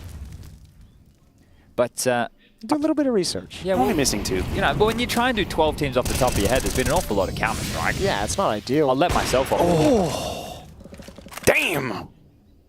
Should we? Well, this is great news, because if the game started late for the VP G2 series, we'd be here till 1 AM again. So the fact that this is looking very likely to be a 2-0, we will only be finishing at 1 AM again. So, you know, it's not too bad. Could we just take a moment to appreciate JT's performance so far on Ancient? I'm loving it. Holy hell. It's great. He's doing what and this is the thing, he plays a position that gets an awful lot of action now. Yeah, I don't think he's farming easy kills either. He's had to win out a lot of these half buys, odd fights where he's on his own. Had less eco kills than Floppy, that's for sure. I'm not bashing on Floppy, guys. I just want to, you know, there should be a stat line. Yeah, we should be able to, like, filter... Full ecos. Kills on people with less armor. than $2,000 a person or something like that. Right. Yeah. Now, 1,500 this can be a really complicated situation to be in if you're Cloud9, and I'd love the viewers at home to realize how it feels like if you're Electronic right there. You feel like you're being predicted and countered at every turn. You take mid control, you want to go back to B, you have a 3-stack with a pop flash in your face. You try and poke towards middle, you have 2 players waiting for you.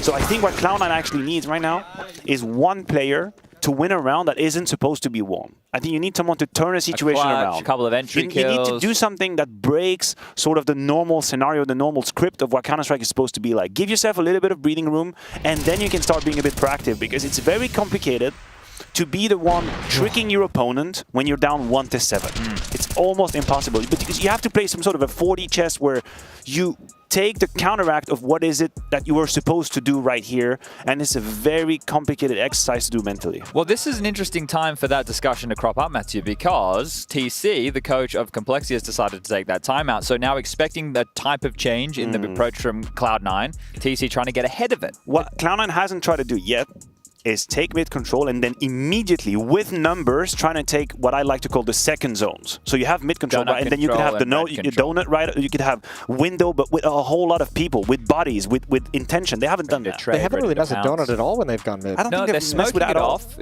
One of the very common things in the meta at the moment is once you get the Tetris box control over towards mid, you throw the flash. Once they're blind on the AWP line, you throw the molly off the back wall, you clear out the back of donut, then you only have to clear the hard left or right angles, and you're in. That sounds simple. It's simple, but it is simple. It's not easy. Here we It's go. a great way of looking at it. It is simple, it's not easy. The reaction from Complexity as well. They're changing things up this time around. They're committed towards mid, but Grim is going to be flashed perfectly. That's an entry kill finally for Hobbit, who's been struggling this whole game. Look at Exile. Exile looks like he wants to actually challenge. He's saying, you got 1 in middle. I might be able to find my 1v1 finally at this A bomb site, but Cave is under a lot of pressure as well, and Cloud9's starting to get some production. For the first time in this half, they've got a little bit of pep in their step, a little bit of life.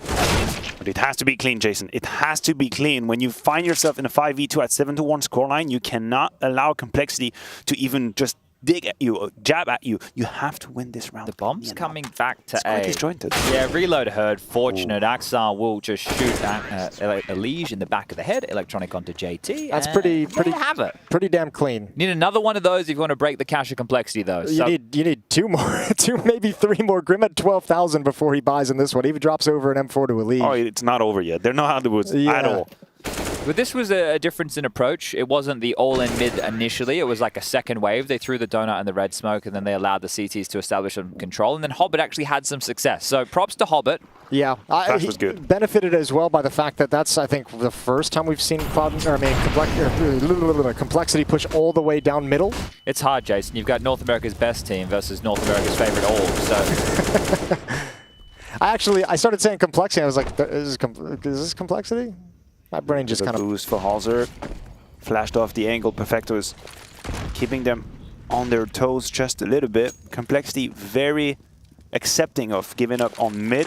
We just have Elige that's far back to where CT spawn allows the defense to be so strong on B, and this is where Cloud9's attack is mostly located. But this is something a little bit new as well. We haven't really seen mid-round, middle aggression coming in from Cloud9. They've either taken it from the beginning or not at all? So yeah, with this difference in approach, it is still the same CT setup configuration and complexity. They're not really watching A, right? They just have the caretaker from Donut. So happy to respond to that site late, and maybe that comes down to the style in which Axel likes to lurk. Regardless, they have the lion's share of their forces over towards B, and that's free real estate that has now just been waltzed on into. So Electronic tucking in towards the site, has been flashed, has been found, was peppered. Why was that not cleared? I guess they didn't hear the shots through the smoke. They didn't. He didn't clear it so deep, did he? He glanced in that direction, but didn't look all the way into the cubby. Now, I guess the one saving grace of this B bomb set is the smokes have faded. Now that Cloud9 come in to make their move, a chance for recovery, but JT's caught. It's all Holzork, misses a shot, time to save. Money gone. But Axel can stay. Why isn't Axel staying in his position? They could make sure that all of these guns are being taken away. I think now is the moment they realize Hobbit is coming in back as well.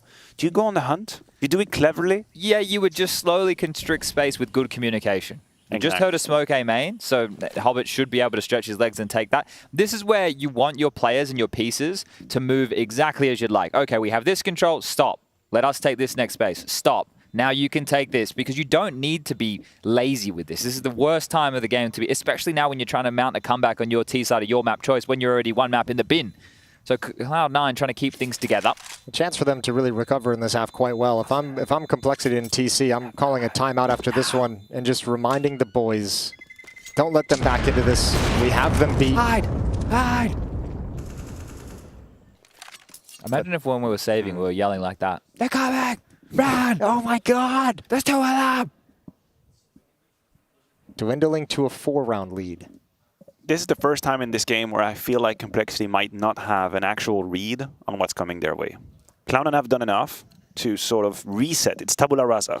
They don't know what's happening now. It's wide open. You can have a couple of decisions that I love this choice, though. Be. Do we set the tone, or do we allow them to and respond to it again? That's essentially the position Complexity are in. See Perfecto immediately attempting that entry. We see Holzerks behind the flame. I don't believe Perfecto has seen him at all. The flash is decent. Not that great, though. Pushes him back to the angle, and the aggression's about to come. Oh! Gets found. See ya! Big bailout shot there from Holzerk. Fights were coming. Axel now looking for some space over towards A. And as we've mentioned, due to the CT setup, he actually has a lot more space than he realizes, but it's a difficult position to play. How far do you want to overstep the mark? Bomb loose now towards middle. Alicia's been able to grab that. Grim caught between two angles and not caught off guard. Pivots into Axel with the AUG, and Crisis averted. But look at this, Electronic. Oh, he's good too. Able to get past the line of sight. A double up available, but can't get either. Complexity up to 8. They've won the half, and they are sitting pretty right now. The B defense has been great for Complexity this half, but you got to give credit over to Grim and Elige handling middle, Donut, Red Room. They've done a wonderful job whenever they've been called upon as well. Defense across the board just looking real solid for Complexity. Cloud9, yeah. I'm sorry, we need to get something on this for the people at home. So production will hear me right now, but people in Twitch chat, they've been asking all day, what's happened with the Faceit drops throughout the Twitch chat? The people want to know. So if we get an official word on that. On the Faceit drops. We can, yeah, well, we can bring that message to the people. Hobbit coming again through the smoke, where he had success previously, this time not available to him. A little bit of cave work from Cloud9, but I do think the decision's been made more toward the A side. That's where the bomb sits. The flash is not ideal. Green is going to be the good position. Never mind. Axel just white swings him straight to death. Floppy here in footsteps. The regress from Elige. Axel being patient on that. He's going to play out. 4v3 now. That'll cause a rotation, and that'll cause Cloud9 to just say, well, this is the round we hit Donut. This is the round we come right through. They tried it in the last one. We're stopped cold. They know the resistance has been taken out. Nade comes in. JT takes a bit of damage. Has to be ready. Can't transfer over in time. And Holzerk might have a chance if Axel gives him a swing. But he's playing it smart, staying out of the crosshair, and it should be a 4th round for Cloud9 as Holzerk starts backing away.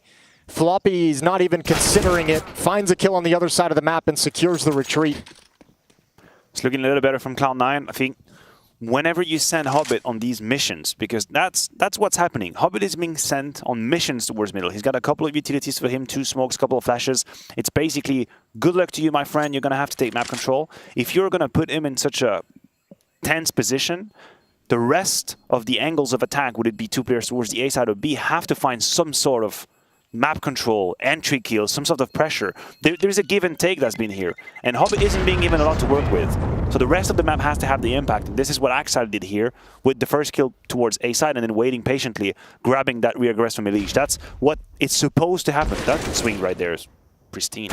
This aggression from Complexity might be the one thing that's bitten him more often than anything is, you know, the push down middle from Grim where Hobbit gets that opening kill. Now a push towards A main. He's trying to get involved in some of the action, trying to exert a little bit of influence and being a bit punished time and time again. And they were better in the first map as well when they were more passive and just rotating and reacting to what Cloud9 were doing on their CT defense. So let's see, Complexity, how many more can you get? You have another purchase, the space taken from Hobbit once more, but this time has some friends and just quietly have been able to waltz their way across. I think they've started to realize that time and time again, this A defense is not bolstered, is relatively weak, is just one player. Finally some rhythm. And that's mixing with some timing, isn't it? Some pace to it, and all of a sudden it's another save for Complexity. But that's what we were talking about. This is only off the back of a couple of wins that you can actually pick up the pace and you can catch off guard your opponents here. Grim is caught with his pants down, and what Cloud9 had conditioned Complexity to see happening, a couple of smokes towards mid, a couple of steps, immediately turns into an ace play. I like what I've seen from Cloud9. Finally,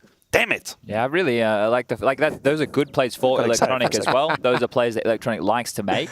So once they can get into this bit of a rhythm, it's nice to see them capitalize off the back of it. Now Floppy, JT, and Halzerk hoping to save here. They're still pretty rough around the edges as far as the cash is concerned. And Floppy, was he spotted? Well, Halzerk will be. The AWP lost in the mud.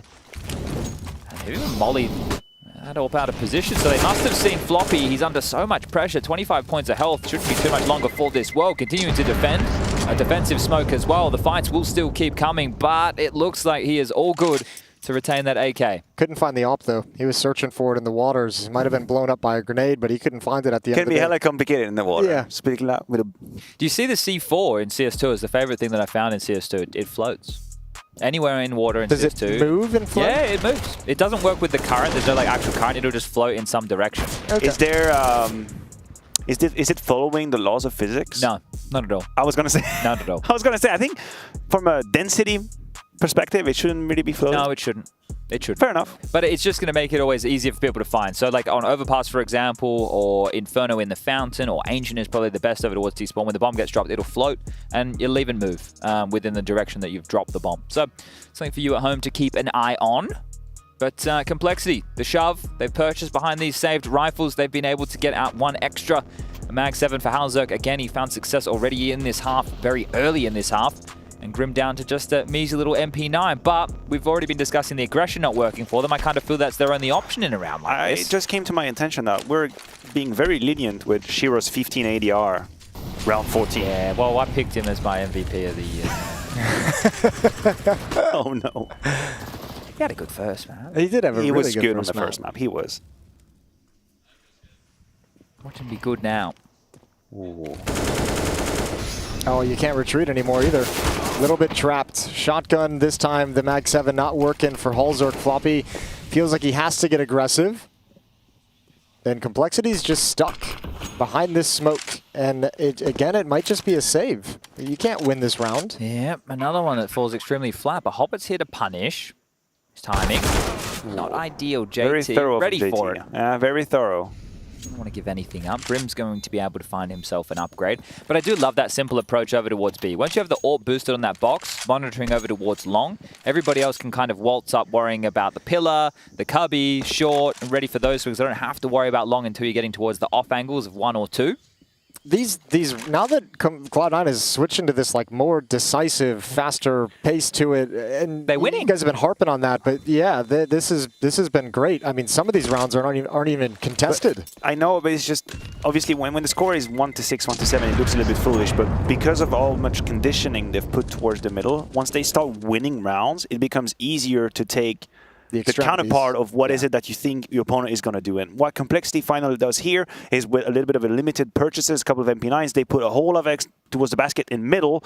Cloud9 see it coming, they send one player and they have that whole strength towards the B lane. Boom. But I feel like you have to double down and go for full B lane and mid control again, because a lot of the rounds that they have been losing are now through this pattern of calling that's happened in middle. So Complexity aren't going to go for the fight. They are going to give up this space again if Cloud9 would love to grab it. You can see that Na'Vi divider smoke that has been lobbed forward. It's always interesting to Brave. Hey, they will go B lane. Aggression, flashes, fight. Floppy in the face of Electronic. He has been removed and the opening kill will fall in their favor. The response quite quickly towards A, but Halzerk on the boost. He's got support and they're ready to lock things down. The Dinkin dead as more fights are coming their way. Elige doesn't want to brave the fight, doesn't need to, and that might have stalled out Cloud9 for their 7th round. Yeah, let him burn. Elige doesn't swing for the fight, so Shiro can't get anything. Back foot again for Cloud9. Yeah, very well handled from Complexity. The aggression on the B lane is something new, something a little bit more exotic than what they had offered so far, and once they realize they've cleared that out, the defense is temporarily ready for the A strike. Elige and Halzerk doubling up. Now, I thought he would have to pull the trigger. Perfecto finds Halzerk. It's 3v4, but a whole lot of information being found. He saw 2 players at the very minimum. Yeah, look how passive Complexity is on the map, though. This is awkward. Spread thin. 1 player in middle, 2 players at A, 1 player at the B bomb site. Cloud9, despite a man disadvantage, might be in control of this situation and in this round. Going to play retake, so what if they have to defend their honor as they try and hedge their way back in? Ooh, don't shoot. Resist the urge. Molly to delay, so well placed from Floppy. That will buy them some time. They can't play behind the pillar. It's buying time for the rotation. The Open bomb plant. to be planted front side. This is going to get awkward. 2 on the flank, 2 from spawn side. Complexity set up for this retake.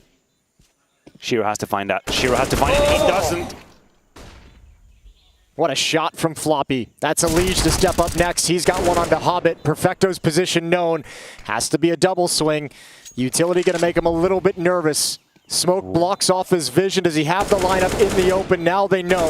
Continued spray, out of bullets, and Grim has got it covered. The Glock is not going to do the job, and Complexity get the last of the half. 9-6. Cloud9 showed up late, and will it be enough to take us to overpass? We'll find out soon.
Playoffs potentially right around the corner for Complexity. Just 7 rounds away from a map 2 victory, sealing an 2-0 win over Cloud9 if they can do it. But a late resurgence puts Cloud9 right back into contention.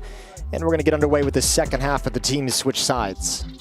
I can see the 12 teams who are locked in. I think it's 12. Let me read through these here. I can see who we forgot. Who have we forgotten? Well, 9Z definitely did not. No, they're on there. They're next to Fnatic. Na'Vi, ENCE, Astralis, Fnatic, 9Z, Big, Movi, Astralis, Monty, Vitality, Furia, FaZe. I think we missed Monty in the original. Yeah, Monty we missed it for sure.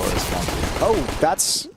Shiro missed Grim as well. We were talking about the teams. Mouse make it? I don't see why Shiro rushed down that ramp, but it looks silly.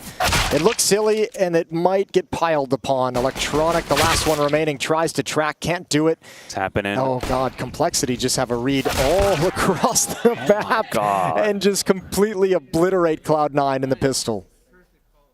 Did Mouse not make it? Am I crazy? Who did Mouse lose to? Maybe they don't have a mouse magnet. You can figure it out on your own. I actually am. No, they did make it. They beat MIBR. Maybe it's just not up there yet. No, maybe, yeah. Maybe it's missing. Maybe Mouse, maybe Sabrina. Well, the issue that we have is that we have 2 Astralis. I can see it from here. That's why it doesn't make sense. We have 2 Astralis logos.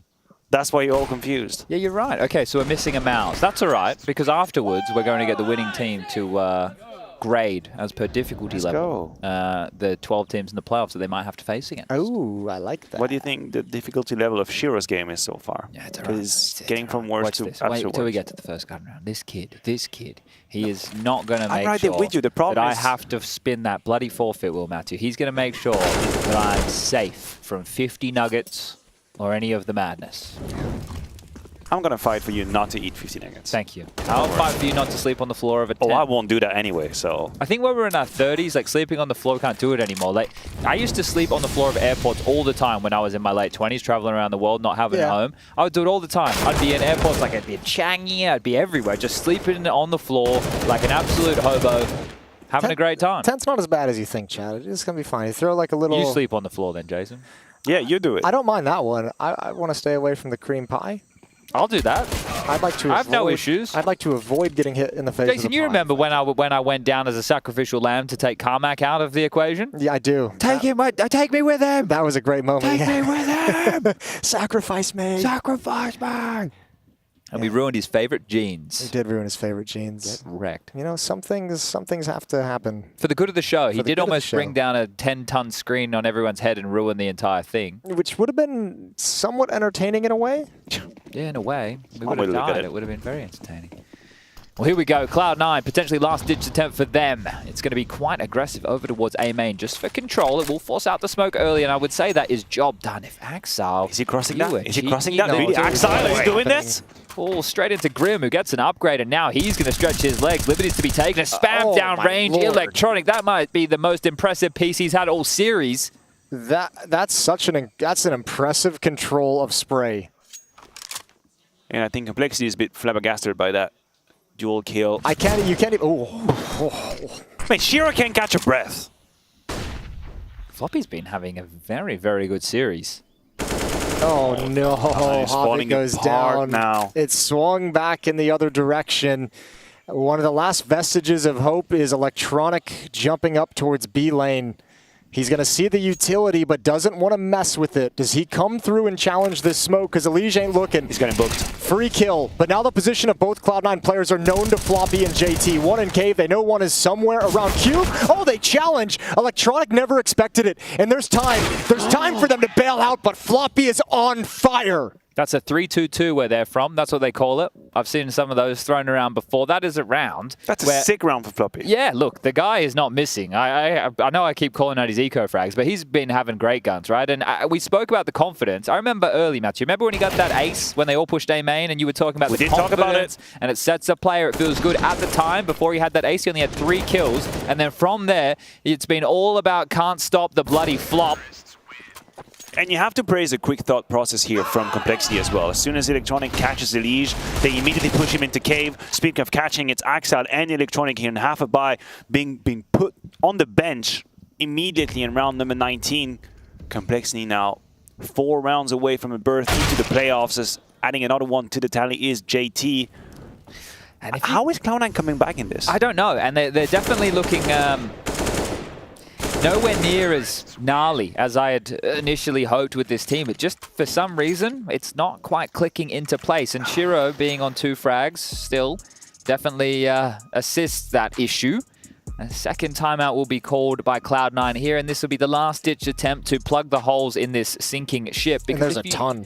Yeah, if you drop down towards this mid-bracket, I think the biggest issue that you face is not the fact that you have to then plug through the mid-bracket, is always that risk of that one matchup that if you lose, it throws you to the Sunday where you have to play 2 games. I know. That's the biggest issue of the mid-bracket. Very uncomfortable to be in. So Cloud9, you want to avoid that fate if humanly possible. But this is a great looking complexity. I want to make sure that we highlight that. But we have to. Thought Jason would be a little bit more over the moon here today. What's that about singing the national anthem? Very good Counter-Strike. I'm loving yes. it. I'm just remaining unbiased for the broadcast. Don't be unbiased. Nobody likes that. Okay. Well, this is great. Obviously, like the Eagles are out in full force. In the grand scheme of things, listen, I'm ready to give Cloud9 a little bit of time, but I have to admit, this is much lower or below what I had expected. Really. Yeah. And it's just the floor has to be a little higher when you have a lineup of that quality from coast to coast. I mean, I can appreciate it takes a little bit of time to find your system, but not still. again, bud. Oh, I like that. Just he's like, you know what? It ain't there. It ain't there. I'm backing away. Axel goes down in middle. Leash dinked off, so he's gonna do the same. Did they hear the AWP in A main? Because if they did, they should start getting a move on in towards B. Because Axel, the A defender, dead. If Shiro's AWP was heard A main, they should have an idea where he resides. They heard him run away. I don't know if they heard him scope. So it may not have full ammo. So may not have identified completely that it was the AWP player. Well, Cloud9's gone for some mid-round mid-aggression. That's where they've put a majority of their resources with Perfecto and Electronic in this position, which means the bomb sites themselves are very weakly defended. The Faceit points are back. We did it. The Faceit points are here. They have arrived. Smoke down at B ramp. Hobbit's going to challenge. Eats. Oh, Floppy didn't see him somehow. Doesn't matter. Grim's got it. And now this little mid lurk. Oh, timing. Timing is everything, and Elige Pack has him up. Chatty called the taxi. It's time. I'll tell you what. Guess who Cloud9 plays next in that mid bracket? Goodbye. I don't know. Lynn Vision? Liquid. Oh. Liquid. Well, look, they're having to deal with all the North American foes, aren't they? This is wild. For as much as you said this Cloud9 roster hasn't come together, gnarly was the word you used. Gnarly. The power that we expect out of it hasn't been seen. I mean, I'm dejected. On the other side of it, for complexity, this team has come together very, very nicely. Where like you could see the idea, but didn't necessarily think it would hit that peak. But they're getting it in their 2 games here in Group D. This is a Yikers performance from Shiro. Yes, I think that's what they call him. He's definitely not having a good day at the office on map number 2. Map number 1, right? Remember, it was the 4th round of the game. He got the double swing clutch where they lined up for him. 18-5 at the end of the first half, I think, on Anubis. So how many kills? Let's check how many he finished with on Anubis, and then we can work out how many kills he's had. 20, 22, 23 probably. So you said he had 18 in the first half. Yeah, I believe so. So then 5 in the second, and then since then we've had 1.5 of Counter-Strike played again. So he's only had 3 kills on top of that. Yeah. So he's had 8 kills since the first half of Anubis, is what you're saying, Jason. It's not ideal. It's not ideal at all. No. Electronic getting committed. That smoke is leaving a huge gap. If the flash isn't perfect, the timing is good for Electronic, not able to capitalize on it. It's a little bit of real estate being taken from the defensive side, but where does that get them? I wonder how much pressure they were feeling coming into the second half, because remember how this half opened was very gambly. The pistol round was that Shiro solo push down B ramp where he gets picked off, and the first gun round is Axel pushing the smoke at the B bomb site, or at the A bomb site, excuse me. Just very committed approach. Yeah, it's just very much this either works or it doesn't. No. It either works or it doesn't. And a 5-7 like Axel. It's all on you, buddy. We either win or we lose. Wise man once told me winning and losing is just, you know, it's 50-50. Hard to argue with the facts. They have a man advantage in towards B. Perfecto cannot get anything done. Floppy will not stop the onslaught here today. 18-8, more pressure, but this time Electronic will find him. Still a man to the good for this retake, but time against them now as Halzog will lop off another head. The bomb. Now 30 seconds remaining on this as coming in for the retake is Hobbit. There's no defuse kit in play, and the AWP of Shiro pinned towards Cave. Not the optimal weapon for the job, and just getting peeled apart.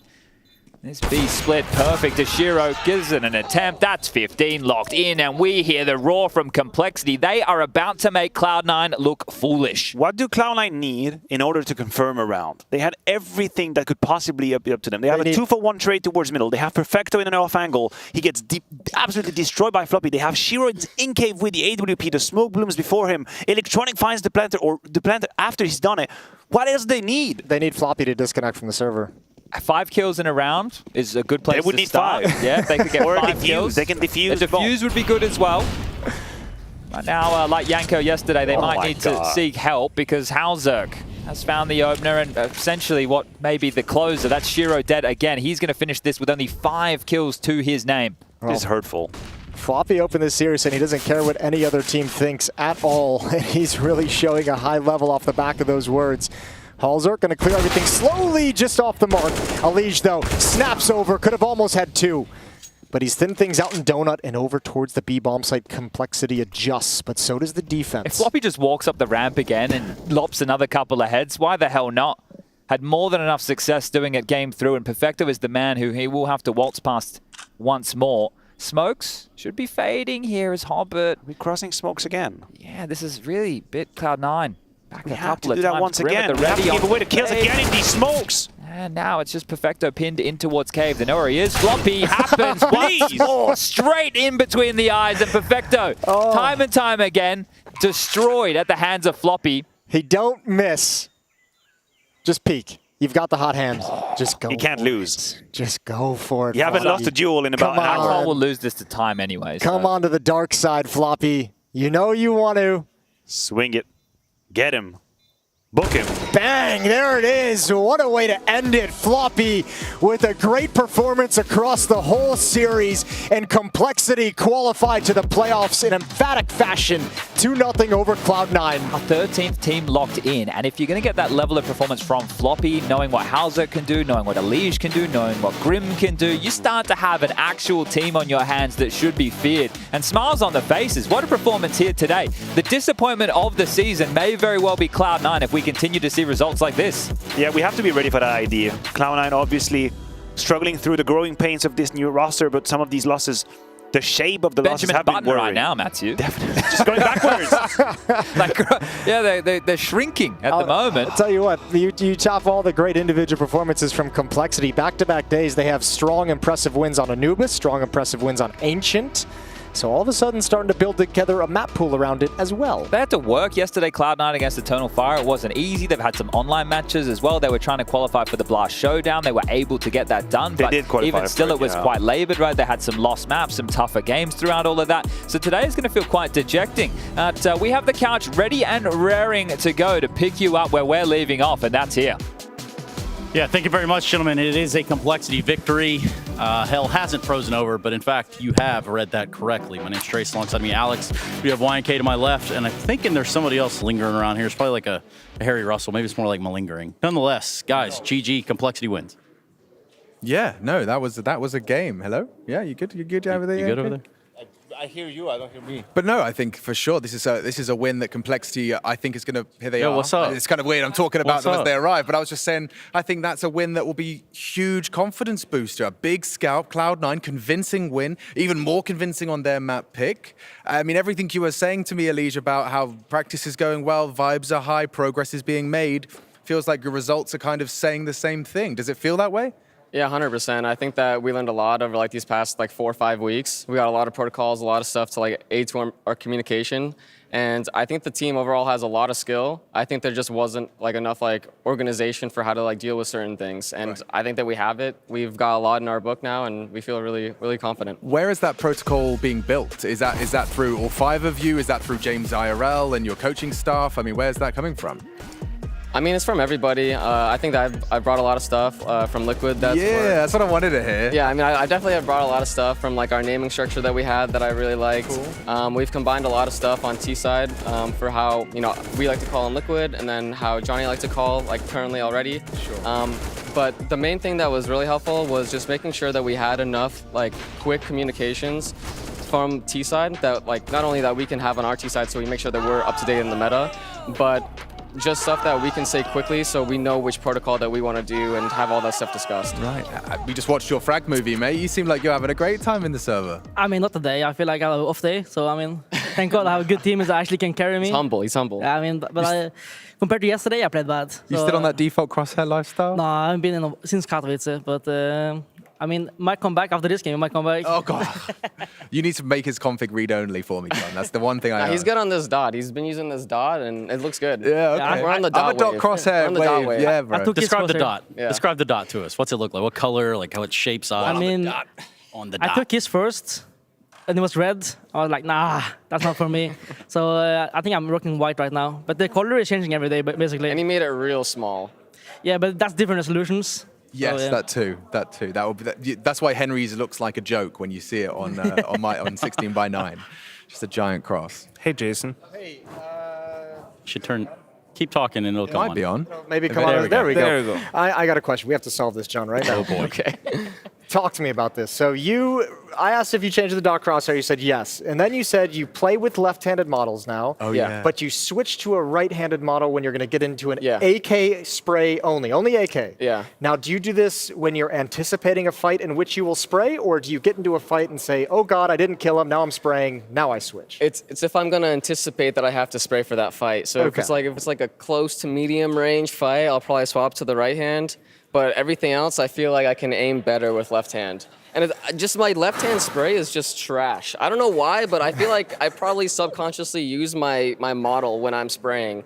And because I'm so used to that, I feel like I can't spray with my left hand. You practice so many times pulling down, you like... Yeah, I mean, I know the muscle memory, but I think that that I use like the model to like help me. See, this is the thing. I don't even understand how this all works in my head. That's So just he's like aiming off the barrel, the end of the barrel. you're adding one extra layer to the. You're like, this is too easy. I'm just gonna add this like little model switch real quick. Well, because I kept whiffing a bunch of sprays on my left hand, so if you see me whiff a spray at all this tournament, I was probably on left hand still. All right, we cracked the code. Yeah. But you won't see a whiff. I don't whiff. It doesn't look like it. You guys are playing really well right now. Yeah. What does this mean? Who are they playing now? Was it well? I think you get either VP or G2. Yep. How does that sound? I mean, I'm happy with both. We're gonna win either Sounds way. good. So Yeah. I mean, we've been playing pretty good against both of them in practice, so I think that we feel really comfortable with their style and know how they like to play, especially VP. Yeah, and maybe they can't stop the flop either, which is why he's our Air Force Aim High player of the match. Yeah. That's Floppy, everybody. He was all over the place, Jason. Yes, sir. Yeah, he was. Ancient was kind of getting funny at the end. It was a little goofy just watching him walk up that ramp and bang out a headshot. Thank you. There you go. The sound effects, the soundboard. Yeah, this is quite a performance from your boy. He seems at times like he's been kind of lost and overshadowed in this team. Has something changed, or is this just a good game from Floppy? I think he's an amazing anchor. He plays a lot of hard roles, so sometimes it's really hard to perform as the highest level he can.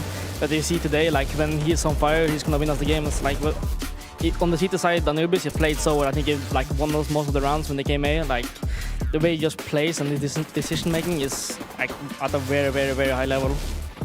Yeah, that makes sense for sure. Like Complexity's NAF, like has a lot of the hard positions and gets it done. Yeah, And I then think that some. he's similar to Nath in terms of like getting like what he needs to done, but he plays so differently. Like he's like completely different like personality wise. Like for me, like just because I think that's from Ricky playing a lot of more active roles in the past on Complexity. So he kind of like brings that like high energy, like activeness, like to his current role, which brings a lot of value. Which when it's really working, it affects the whole team as well because of the information he's getting, because of the speed by which he's communicating it. It makes everything run smooth. Yeah, I mean, you always have to have a good balance between like passive players and active players. And I think that like the way that Ricky plays, like his position, like really balances out like my aggression and Johnny's aggression, because Mike actually plays like pretty passive. And Hakan obviously he's the opper, so he can do whatever he wants. Yeah. But in terms of like riflers, like I think it's a really good balance that he brings. Was it difficult to prepare for this game? Because you guys played until late last night, and then Cloud9 also, I mean, they had a couple of officials online, but I don't know really how much you can draw from that. So was that a difficult thing to do for today?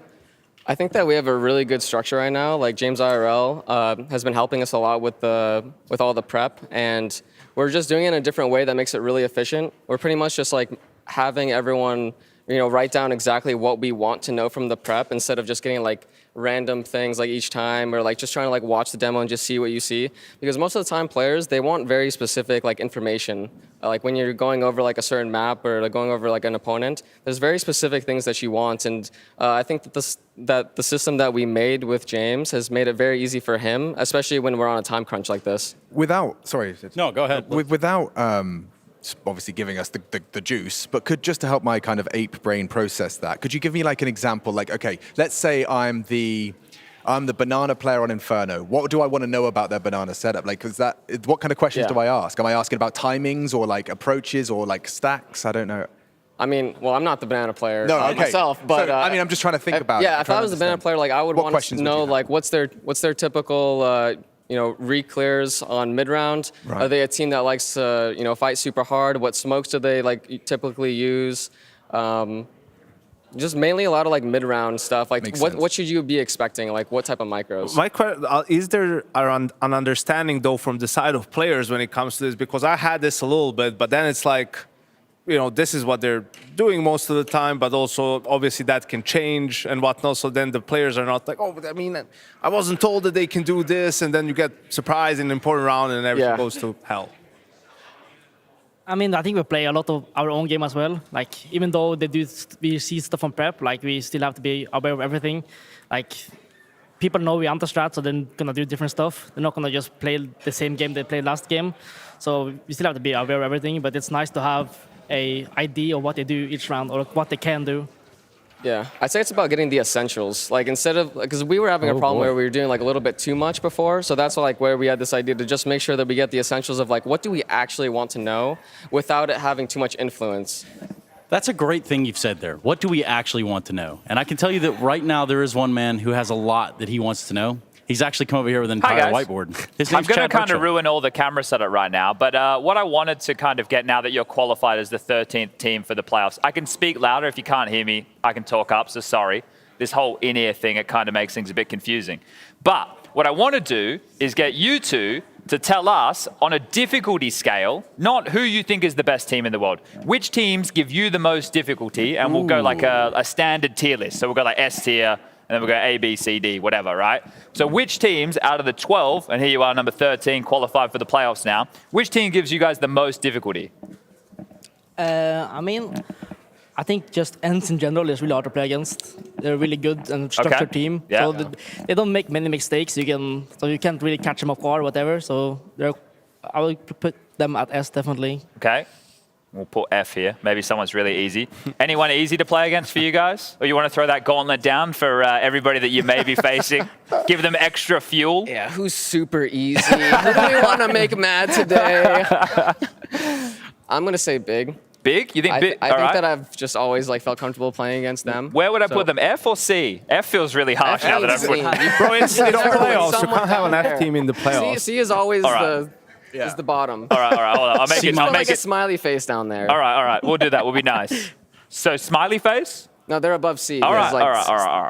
Fair enough. You can't give them the bottom one. That's just too mean. All right. Well, we're being nice around here today. What about Na'Vi? I don't think we really played much against them with a new team. So they wouldn't go on this scale? They'd be in that. This could be unknown. That could be the smiley simple, face. So me personally, I would say B, but I've always like enjoyed playing against Na'Vi. Okay. I feel like I know their style. It's new look Na'Vi though. It is new Na'Vi. It is new Na'Vi. They always have simple, so we can always just pop off. So yeah, true.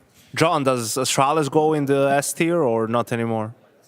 I mean, not S tier anymore for me, but they'd probably be like an A tier. They're a good team right now. They're playing really extremely like Blame difficult. just re-signed a contract. You know, now that core is signed for a long time. That's exciting. Fnatic? They've been playing good. How's it? I think last time we played, we lost, but Messi had like a 40 bomb. So I don't think that'll happen again. And that was when we sucked really hard. I mean, I think I would put them in the same place as Big, probably. Okay. As Big? All right. We'll put them at C. All right. It's a big talk when we got 2-1 last time. 9Z? I think we're much better now, though. I've actually never played. I haven't played 9Z in We'll put forever. them in the smiley They face. can be in the smiley face. Someone's got to go in the smiley I haven't face. even played them in so long. Maybe in the RMR, but I can't remember. All right. Movistar. They surprised everybody again. I haven't played them. Well, actually, we played them in a scrim the other day. I can't remember how that went. Who won? All right, we can go. That's all right. Smiley face it is. We like smiley. Mouse. I haven't played them, good. but I think they're playing good. Yeah. Like, I think that their style looks difficult to play against when I watch, so I'd put A. A, okay. Mouse make it up to A. Interesting, That's okay. a nice ranking for them. Monty? I would put them in B together with Navi. I think they have a disgusting playstyle I don't like playing against. It's a disgusting playstyle. Yeah, like Wait, so shouldn't it go higher if disgusting they're harder good? to play against? No, but Disgusting bad. it's just like they fade smoke, just go full W trying to aim you. Okay. So A little dirty, a little grimy. All right. Yeah, they do play dirty. Like it's kind of they take the gloves off and just Yeah. start throwing bare knuckles at So I you. think they deserve a B. All right. Yeah. Vitality. A or S. But what do you I put think? them as. Yeah. S. Okay. Put All it right. in the F category. All right. This is actually F. quite No F nicely category. stacked. Very interesting, actually. to Very see- evenly Yeah. distributed. All right, we got two left. Furia and FaZe. I mean, I've always thought that they're hard to play against for me, so it's either A or S for me, but what do you think? I mean, I don't think I've played them in a while, especially not with the new lineup. I don't think we've even practiced them once, or No, we maybe cracked once. them. Ah. It was tough. Yeah, probably. Yeah, It was tough games. I'd probably put them in the A. I put A, yeah. Okay. All right. And finally, FaZe. I put them in A as well. It's A or S for me, Yeah. yeah. That's- We could do A. Okay, let's whack him in A. That's a pretty nice distribution right there. So I just want to make this clear for everybody at home in case people jump on these guys. But this world ranking sucked. This is your personal for complexity and the two of you difficulty scale on teams you've played or haven't played, and they get a smiley face. So cool. Based on officials and scrims. Yeah. In fact, you could put the complexity at the top so we know it's complexity's tier list. Yeah, look. Look at that. Boom. That's Hey. Magnets and whiteboards. Thank you. Graphic designer. Thank you very much. Well, thank you for humoring me for that. That was me, and I'm going to wheel this out of here. So, Yeah. goodbye, Thanks, guys. Chad. Thanks, Chad. What'd you guys think about that? That was fun or what? I liked it. It was fun. Cool. As long So- as everyone knows that we're not just calling them trash. No, of course. But we know how everyone overreacts. We had to get away from the F tier and put a smiley face. Yeah, that way that no felt one a gets lot upset. better. Yeah, of course. Well, Jason, do you have anything more for these guys? Yanko, Machine? I'm good, I think. No, I'm good.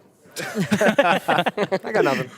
Yeah, I mean, I just wanted to solve the right-handed model. Oh, we got situation. that. Yeah. You can't get your head around I it. was sitting at the bar last night. I was like, I don't understand what he means. It's just by this. left-hand spraying is just hard. If you ever sprayed on the opposite hand, you should try it when you play like some MM In games. 1.6, I played with the left-handed model.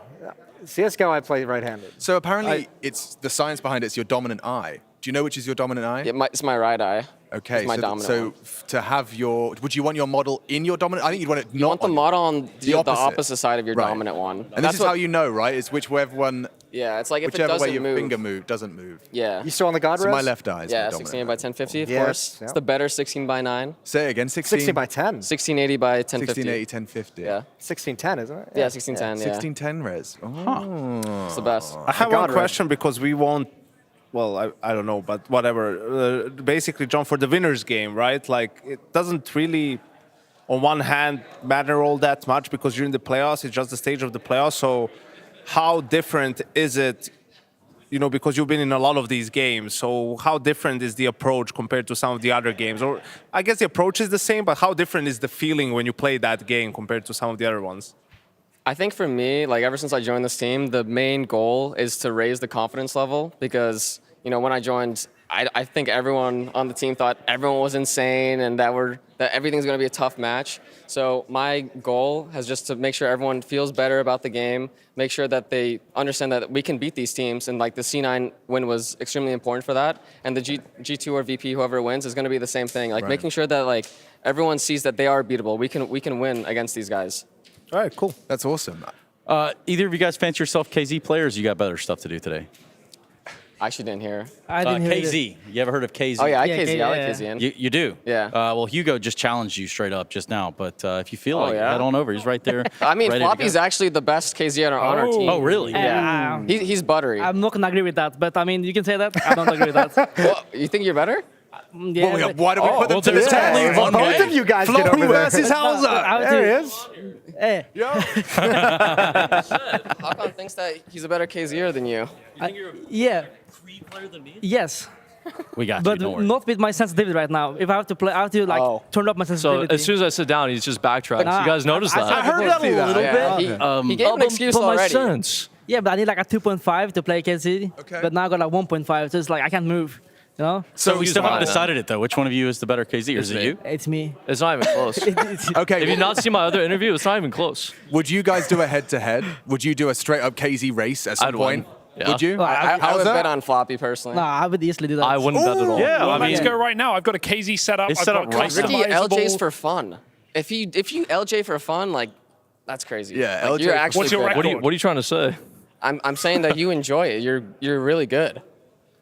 I'll take that. I'll take that. Or if you want to go with Hugo, he's right there. If not, that's up Floppy to you V guys. Hauser, come with me. We Let's do got it. to set up right Floppy now. V Hauser, Oh. peace. Oh, Peace out. shit. Get your peripherals I didn't plugged think in. this was going to Where your happen. mouth is. Yeah, getting Yeah. called out now. Sometimes you it can change be your like that. sensitivity, Hauser. It's okay.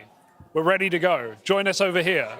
What's the map? The map KZ, I is think. the KZ Projects, I think. Projects, Rush okay. picked it especially. We got one set up here. We got one set up on the other side. Take a seat, get comfy.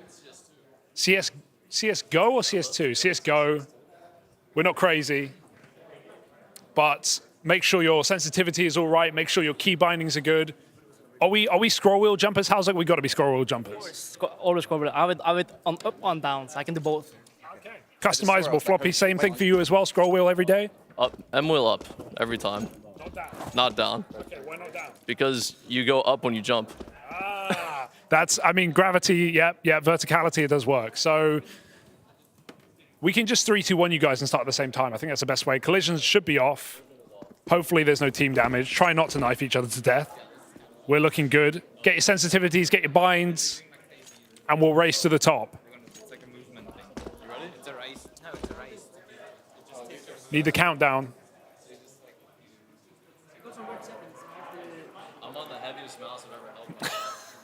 This might not go too well. Is it a brick? It is a rock. This is like 100 grams, it feels like. It might be a battery in here, like a AA Duracell or something. You're more of a super light kind of guy. Yeah, of course. We got you, Hugo. Don't worry. Hey, Trace, nice. I'm here to hold the microphone. Thank you. Okay. Right, are we ready? I'm ready. Okay, I'm ready. All right. Jump up with me. Ready? 3, 2, 1. Oh no. There's no checkpoints. It might be bad. Could be a long one. Nailing this. Floppy is absolutely nailing this. no. Ladder, though. Ladder's a problem. With no checkpoints, no fear. Floppy is just farming. No. All right, you want to give up? Not one jump failed yet. We're at the third stage. All right, Håkon, I think it's over, man. Do you know this map, Floppy? How often do you play this? I've never played this map. Well, he in my definitely life. played it Is this an ESL map? I have no. It's a KZ projects we found on the workshop. I don't know how long it is. Hopefully, it's not 40 minutes. This is embarrassing. Yeah, he hasn't missed a jump yet. Oh, How the different long are jump things for over there? fun. Well, he hasn't missed a single jump yet. It's wild. How's it doing down there? Hey, don't worry about that. Yeah, Hallberg's just warming up. All right. So don't worry about it. I'll take a little break. I can take a break here for a second. Wait, bro. Catch your breath. Come on, Håkon. I thought Orpus had good movement. I Maybe I do, should but opt. I'm on a new sensitivity, New res? new res as well. First jump. New crosshair. Wired mouse, that's the worst one. Floppy, are you going to move to heavy mouse now? I think it's No. kind of suiting you. You have anything to say for yourself, Dude, you Hallberg? jinxed me. I apologize for my words earlier. I retract my statement. That's not the NA in you talking, obviously. Obviously not. John put his money in the right I'm place. gonna That's what I'm pick learning. like an NA guy. I'm obviously the best, but the gear is making me play bad. And this computer, oh my god, this computer is definitely not it. But where are you at? Do you have any Look tips? at him way Floppy? up there. Any- Look at him any way up tips there. for fledgling KZ players, movement players? What's your number one tip? Just gotta practice. Practice. If you're not practicing, you should be practicing. And then what do you do when you I finish guess. practicing? Keep practicing. Keep practicing. Okay, got it. Yeah. Oh, that's just now you're just flexing. Oh. He's in a different room, This Trace. jump right here is ridiculous, by the way. Nah. What's your record long jump? Do you know? I don't know. I'd say like 276 maybe. I don't know. Okay. Now I can't do it right now. No. You can hit the B hop. I think we have modes on. Yeah. Thank you. Allowed. It's allowed. I found my nemesis. I found my kryptonite right there. It's this one right by the door that is How long is really that, bro? just not I don't fun. know. Maybe we can get Oh. confirmation from J-Raz. I'm pressing 1 to give myself a checkpoint, like out of habit still. Is Halzuk still in the first room, Trace? How's it going back? Don't worry about where Halzuk is. Okay. Yanko, what's going on? This is great. This is exactly how I imagine my job to go. Yeah, I think we've got a lot of things going Just on. a couple of dudes holding mics. Yeah, honestly, this is not what I've ever done on air before. But what if we all try to put on what about off air? Off air? I don't think it's looked like this either, but maybe. Hey, anyway, wonder if Halzer's made this jump yet. Which one? Let me take a look. Yeah, but it's coming back up. It's this one right here. It's on some bull snap. Oh, we're at the start. Wow, Hugo. Sorry, Halzuk. Thanks for that, Hugo. Astute observation. It looks smooth though. Like the mouse movements. You got it. You're nailing it. Yeah, now we're talking. There we go. The pressure's on. Now he's performing. Yeah. Oh, second room. We're in the third room. All right, no comment. He's coming back. You just had to warm up. This is it. You already beat the map. Yeah. You beat it? He's not far behind back you. Is fallen. Congratulations. Well, We have there our it victor. is. Yeah. GG's all round, fist bumps, handshakes, Hazy King. So the message for Halzerk is... Hawk should get it. Oh. Hey. He's still going. You have anything you want to sell to him, Hauser? Because you might finish this, but I can't be 100%. I apologize for my earlier words. I retract my statement. Yeah, that's about it. No. He said he's sorry, though. That's actually what he was saying. I mean, that's fine. We'll talk about it later. Yeah, that should be a focus of the huddle, I think. And ultimately, on the outside of that, are we ready for a break, Hugo? I think we're ready for a break, Trace. Well, let's do the damn thing. Thank you very much, gentlemen, for playing in our silly games. We go to a break. We come back. We've got some more fun stuff going on around, but also ESL Pro League. We'll be right back. He's got a chance in this one. Makes it look too clean.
make it work. Eagle! Oh, he's hit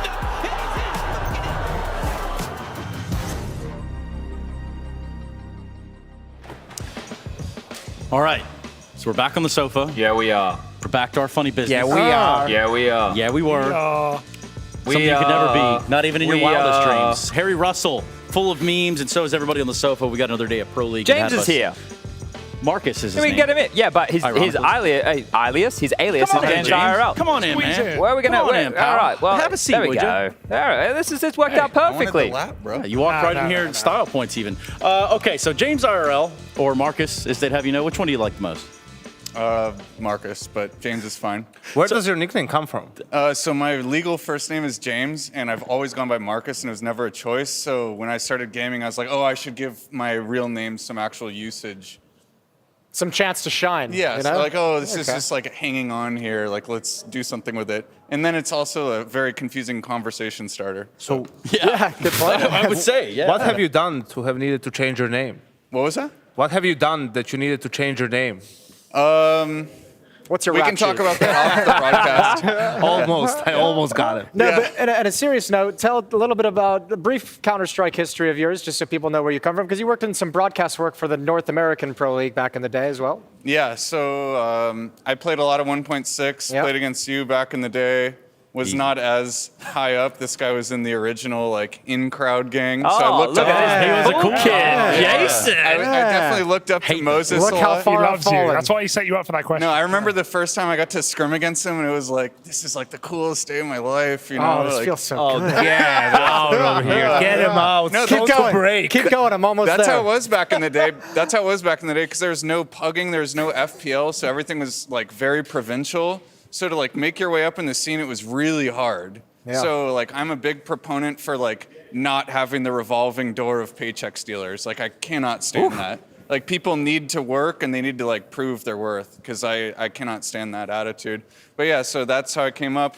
I went to college instead of playing during like the CGS era, and then Good decision. yeah, I mean, it wasn't because of that. Like, I just happened to go, and then I got back into CS:GO because it was fun, and you know, committed myself to it, and then was on broadcast. So yeah, it's just been a good time. Are you still friends with Jordan? I see he's had a falling out with Mike. You know, Mike doesn't want to play Counter-Strike with him apparently. So you and Jordan still? Yeah. No, Yeah. I was just messaging him. He was saying congrats on the dub, and yeah, he just had his second child, so he's doing well. He's happy. Everyone getting old. I think it's the, Yeah. Is it the second one? Yeah. I thought it was like the fifth or sixth. Can't keep up, Jordan. You gotta be careful out there running around with a loaded gun like that. So, Marcus, tell me what you do for Complexity. What is your job title? What is the role they've bestowed upon you?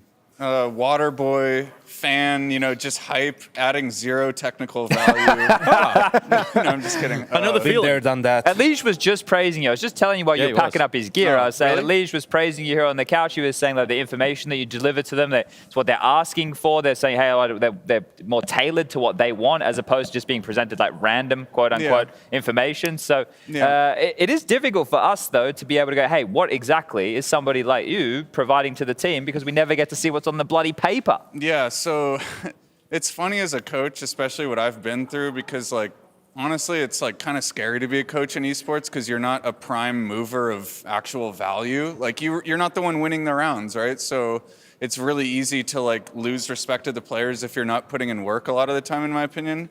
So I've kind of like set a daily routine of like things I do, which is I make sure we review everything that needs to be reviewed, not just like hindsighty dumb stuff, but like actual things to learn, like, hey, let's talk about the situation. How can we get more out of this? So I make sure everything's organized for each map. Like, we're going to review these rounds. I come up with new ideas each day. And then for prep, I ask each of the players, like, hey, like, what do you want to know about stuff on this map and on this side? And then I come up with things that I think they should know. And then I just make sure every time we have a match, like, those questions are being answered and it's, like, delivered on the same. I'm very big on, like, routine.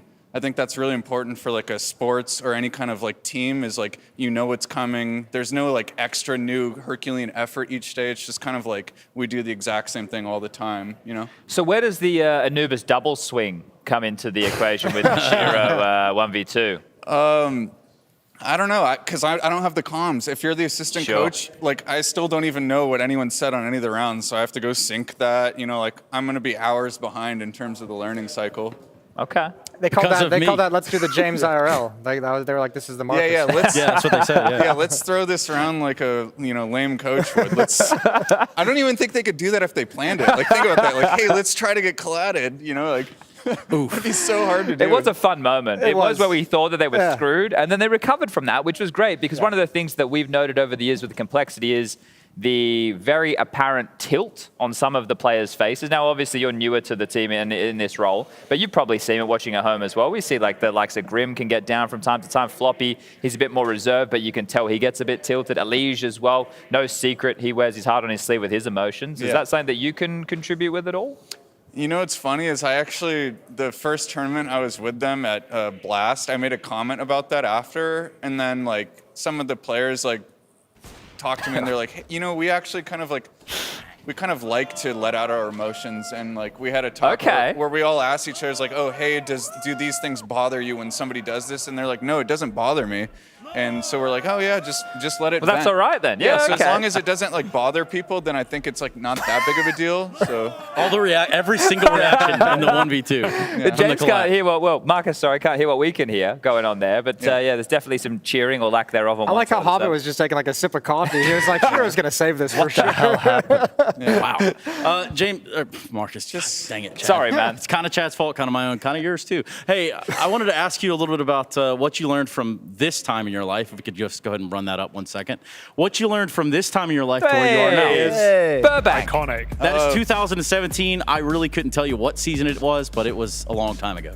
Oh man, it's basically all downhill from there. That was some of the most fun I ever had. Honestly, like that was a great time. I'd never done it. Like so, during this point, I was still like chasing the dream of being a player, and I was literally running out of money. Like I was like, I'm not on a team. Like I need to get a job, and I like left. I was on like an MD. It wasn't even called MDL yet, but I was in that level, and I was like, we're not getting paid. Like I'm literally gonna be on the streets doing X for Y. With a degree, by the way. What is your degree in, Marcus? I have a degree in bioengineering and statistics. Bloody hell! Yeah, Jason. So what's up now? I got no degree. Clearly, I'm not good enough at it to have a job in it. So he knows the science behind it. Looking at Yeah. it. He does know the science. So anything that we should know about complexity now that you made the playoffs? No, let's talk about green energy. Let's talk about green energy too. Bioengineering. What's that? Why don't we have cars running on water yet? And don't tell me big government's hiding. Can seaweed actually create fuel? It's probably just like the cost of production of it, right? Wouldn't be worth, because it can be done in terms of like making the energy and making the output. Like, can you make us a car run off water here in Pro League? Probably not. Okay.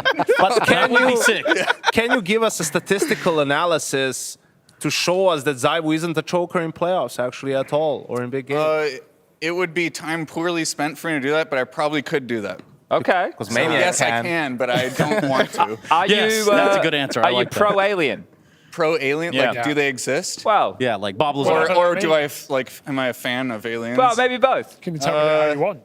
I mean, I think it would be cool. It would probably like unite everyone instead of like having everyone be divided, right? If there was like some kind of common large thing that was happening. But are they here You're right now? taking that from Independence Day. I don't have. He just saw it on the plane ride over. I don't have any thoughts of my own. Everything's my medic. Like I'm just, recycling everything. And I think one of the last things I can ask you here, James, is Marcus for short. Marcus, I can't stop thinking about the Roman Empire every time we say Marcus. I can't help it. How many hours of sleep? How many hours of sleep do you get average here doing this? Well, when we have the quick turnaround from a late match last night to like not the earliest, but also not the latest today, it's not the best, so I'm a little cranky. We could You're hiding it well. Yeah, 4 hours? something around there. So, but I'm gonna go exercise after this, and that'll make me feel better. If anyone wants to lift.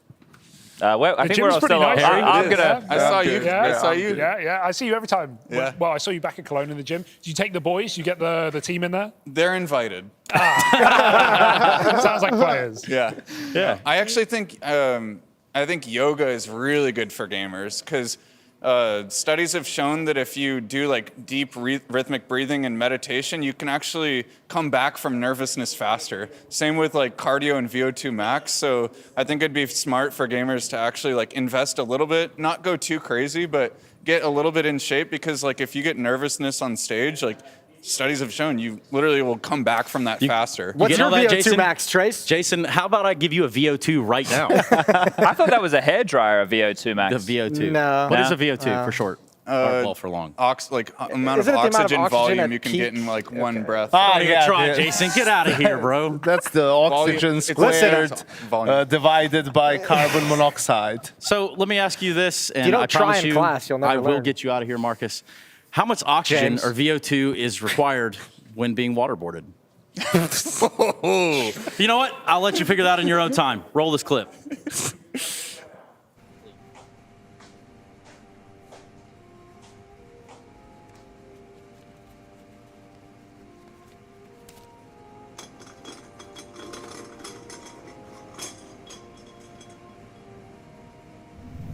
So, I don't think we've been understanding each other. Guys, come in. Yo, Hoxie, bro. What the fuck is this? Yeah, man. When you said that you will stop memeing us, I expected to receive some emails. I didn't expect this. I could have sent an email, but don't you think this sends a bigger message? Yeah, but Chad? Has he even done anything? When you play a game of chess, you don't go straight for the king. You take out all the pawns first. Is that right? I don't know anything about chess, but it sounds right. Hunter, Nico, trust me. You guys are brothers to me. This is the best and only way. However, I don't think we understand each other. We won both Cologne and Katowice in the same year, and you're still making memes about me. Giga Chad, Hoxie, Giga Chad, Hoxie, Lord Hoxie, Lord Hoxie, Giga Chad. Now you make me look like the bad guy. Lord Hoxie.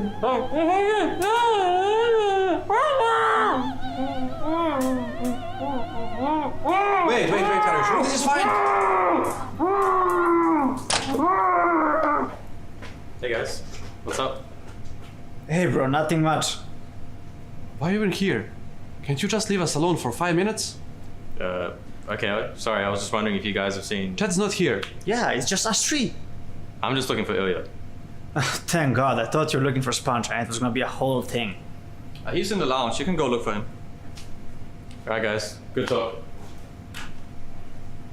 Chats, I don't really think you understand us. Hunter, Nick. Drop his pants.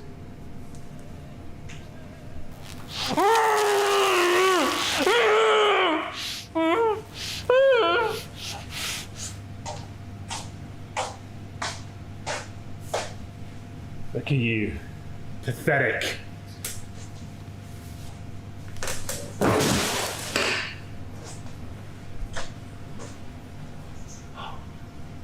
Who's the wanker now?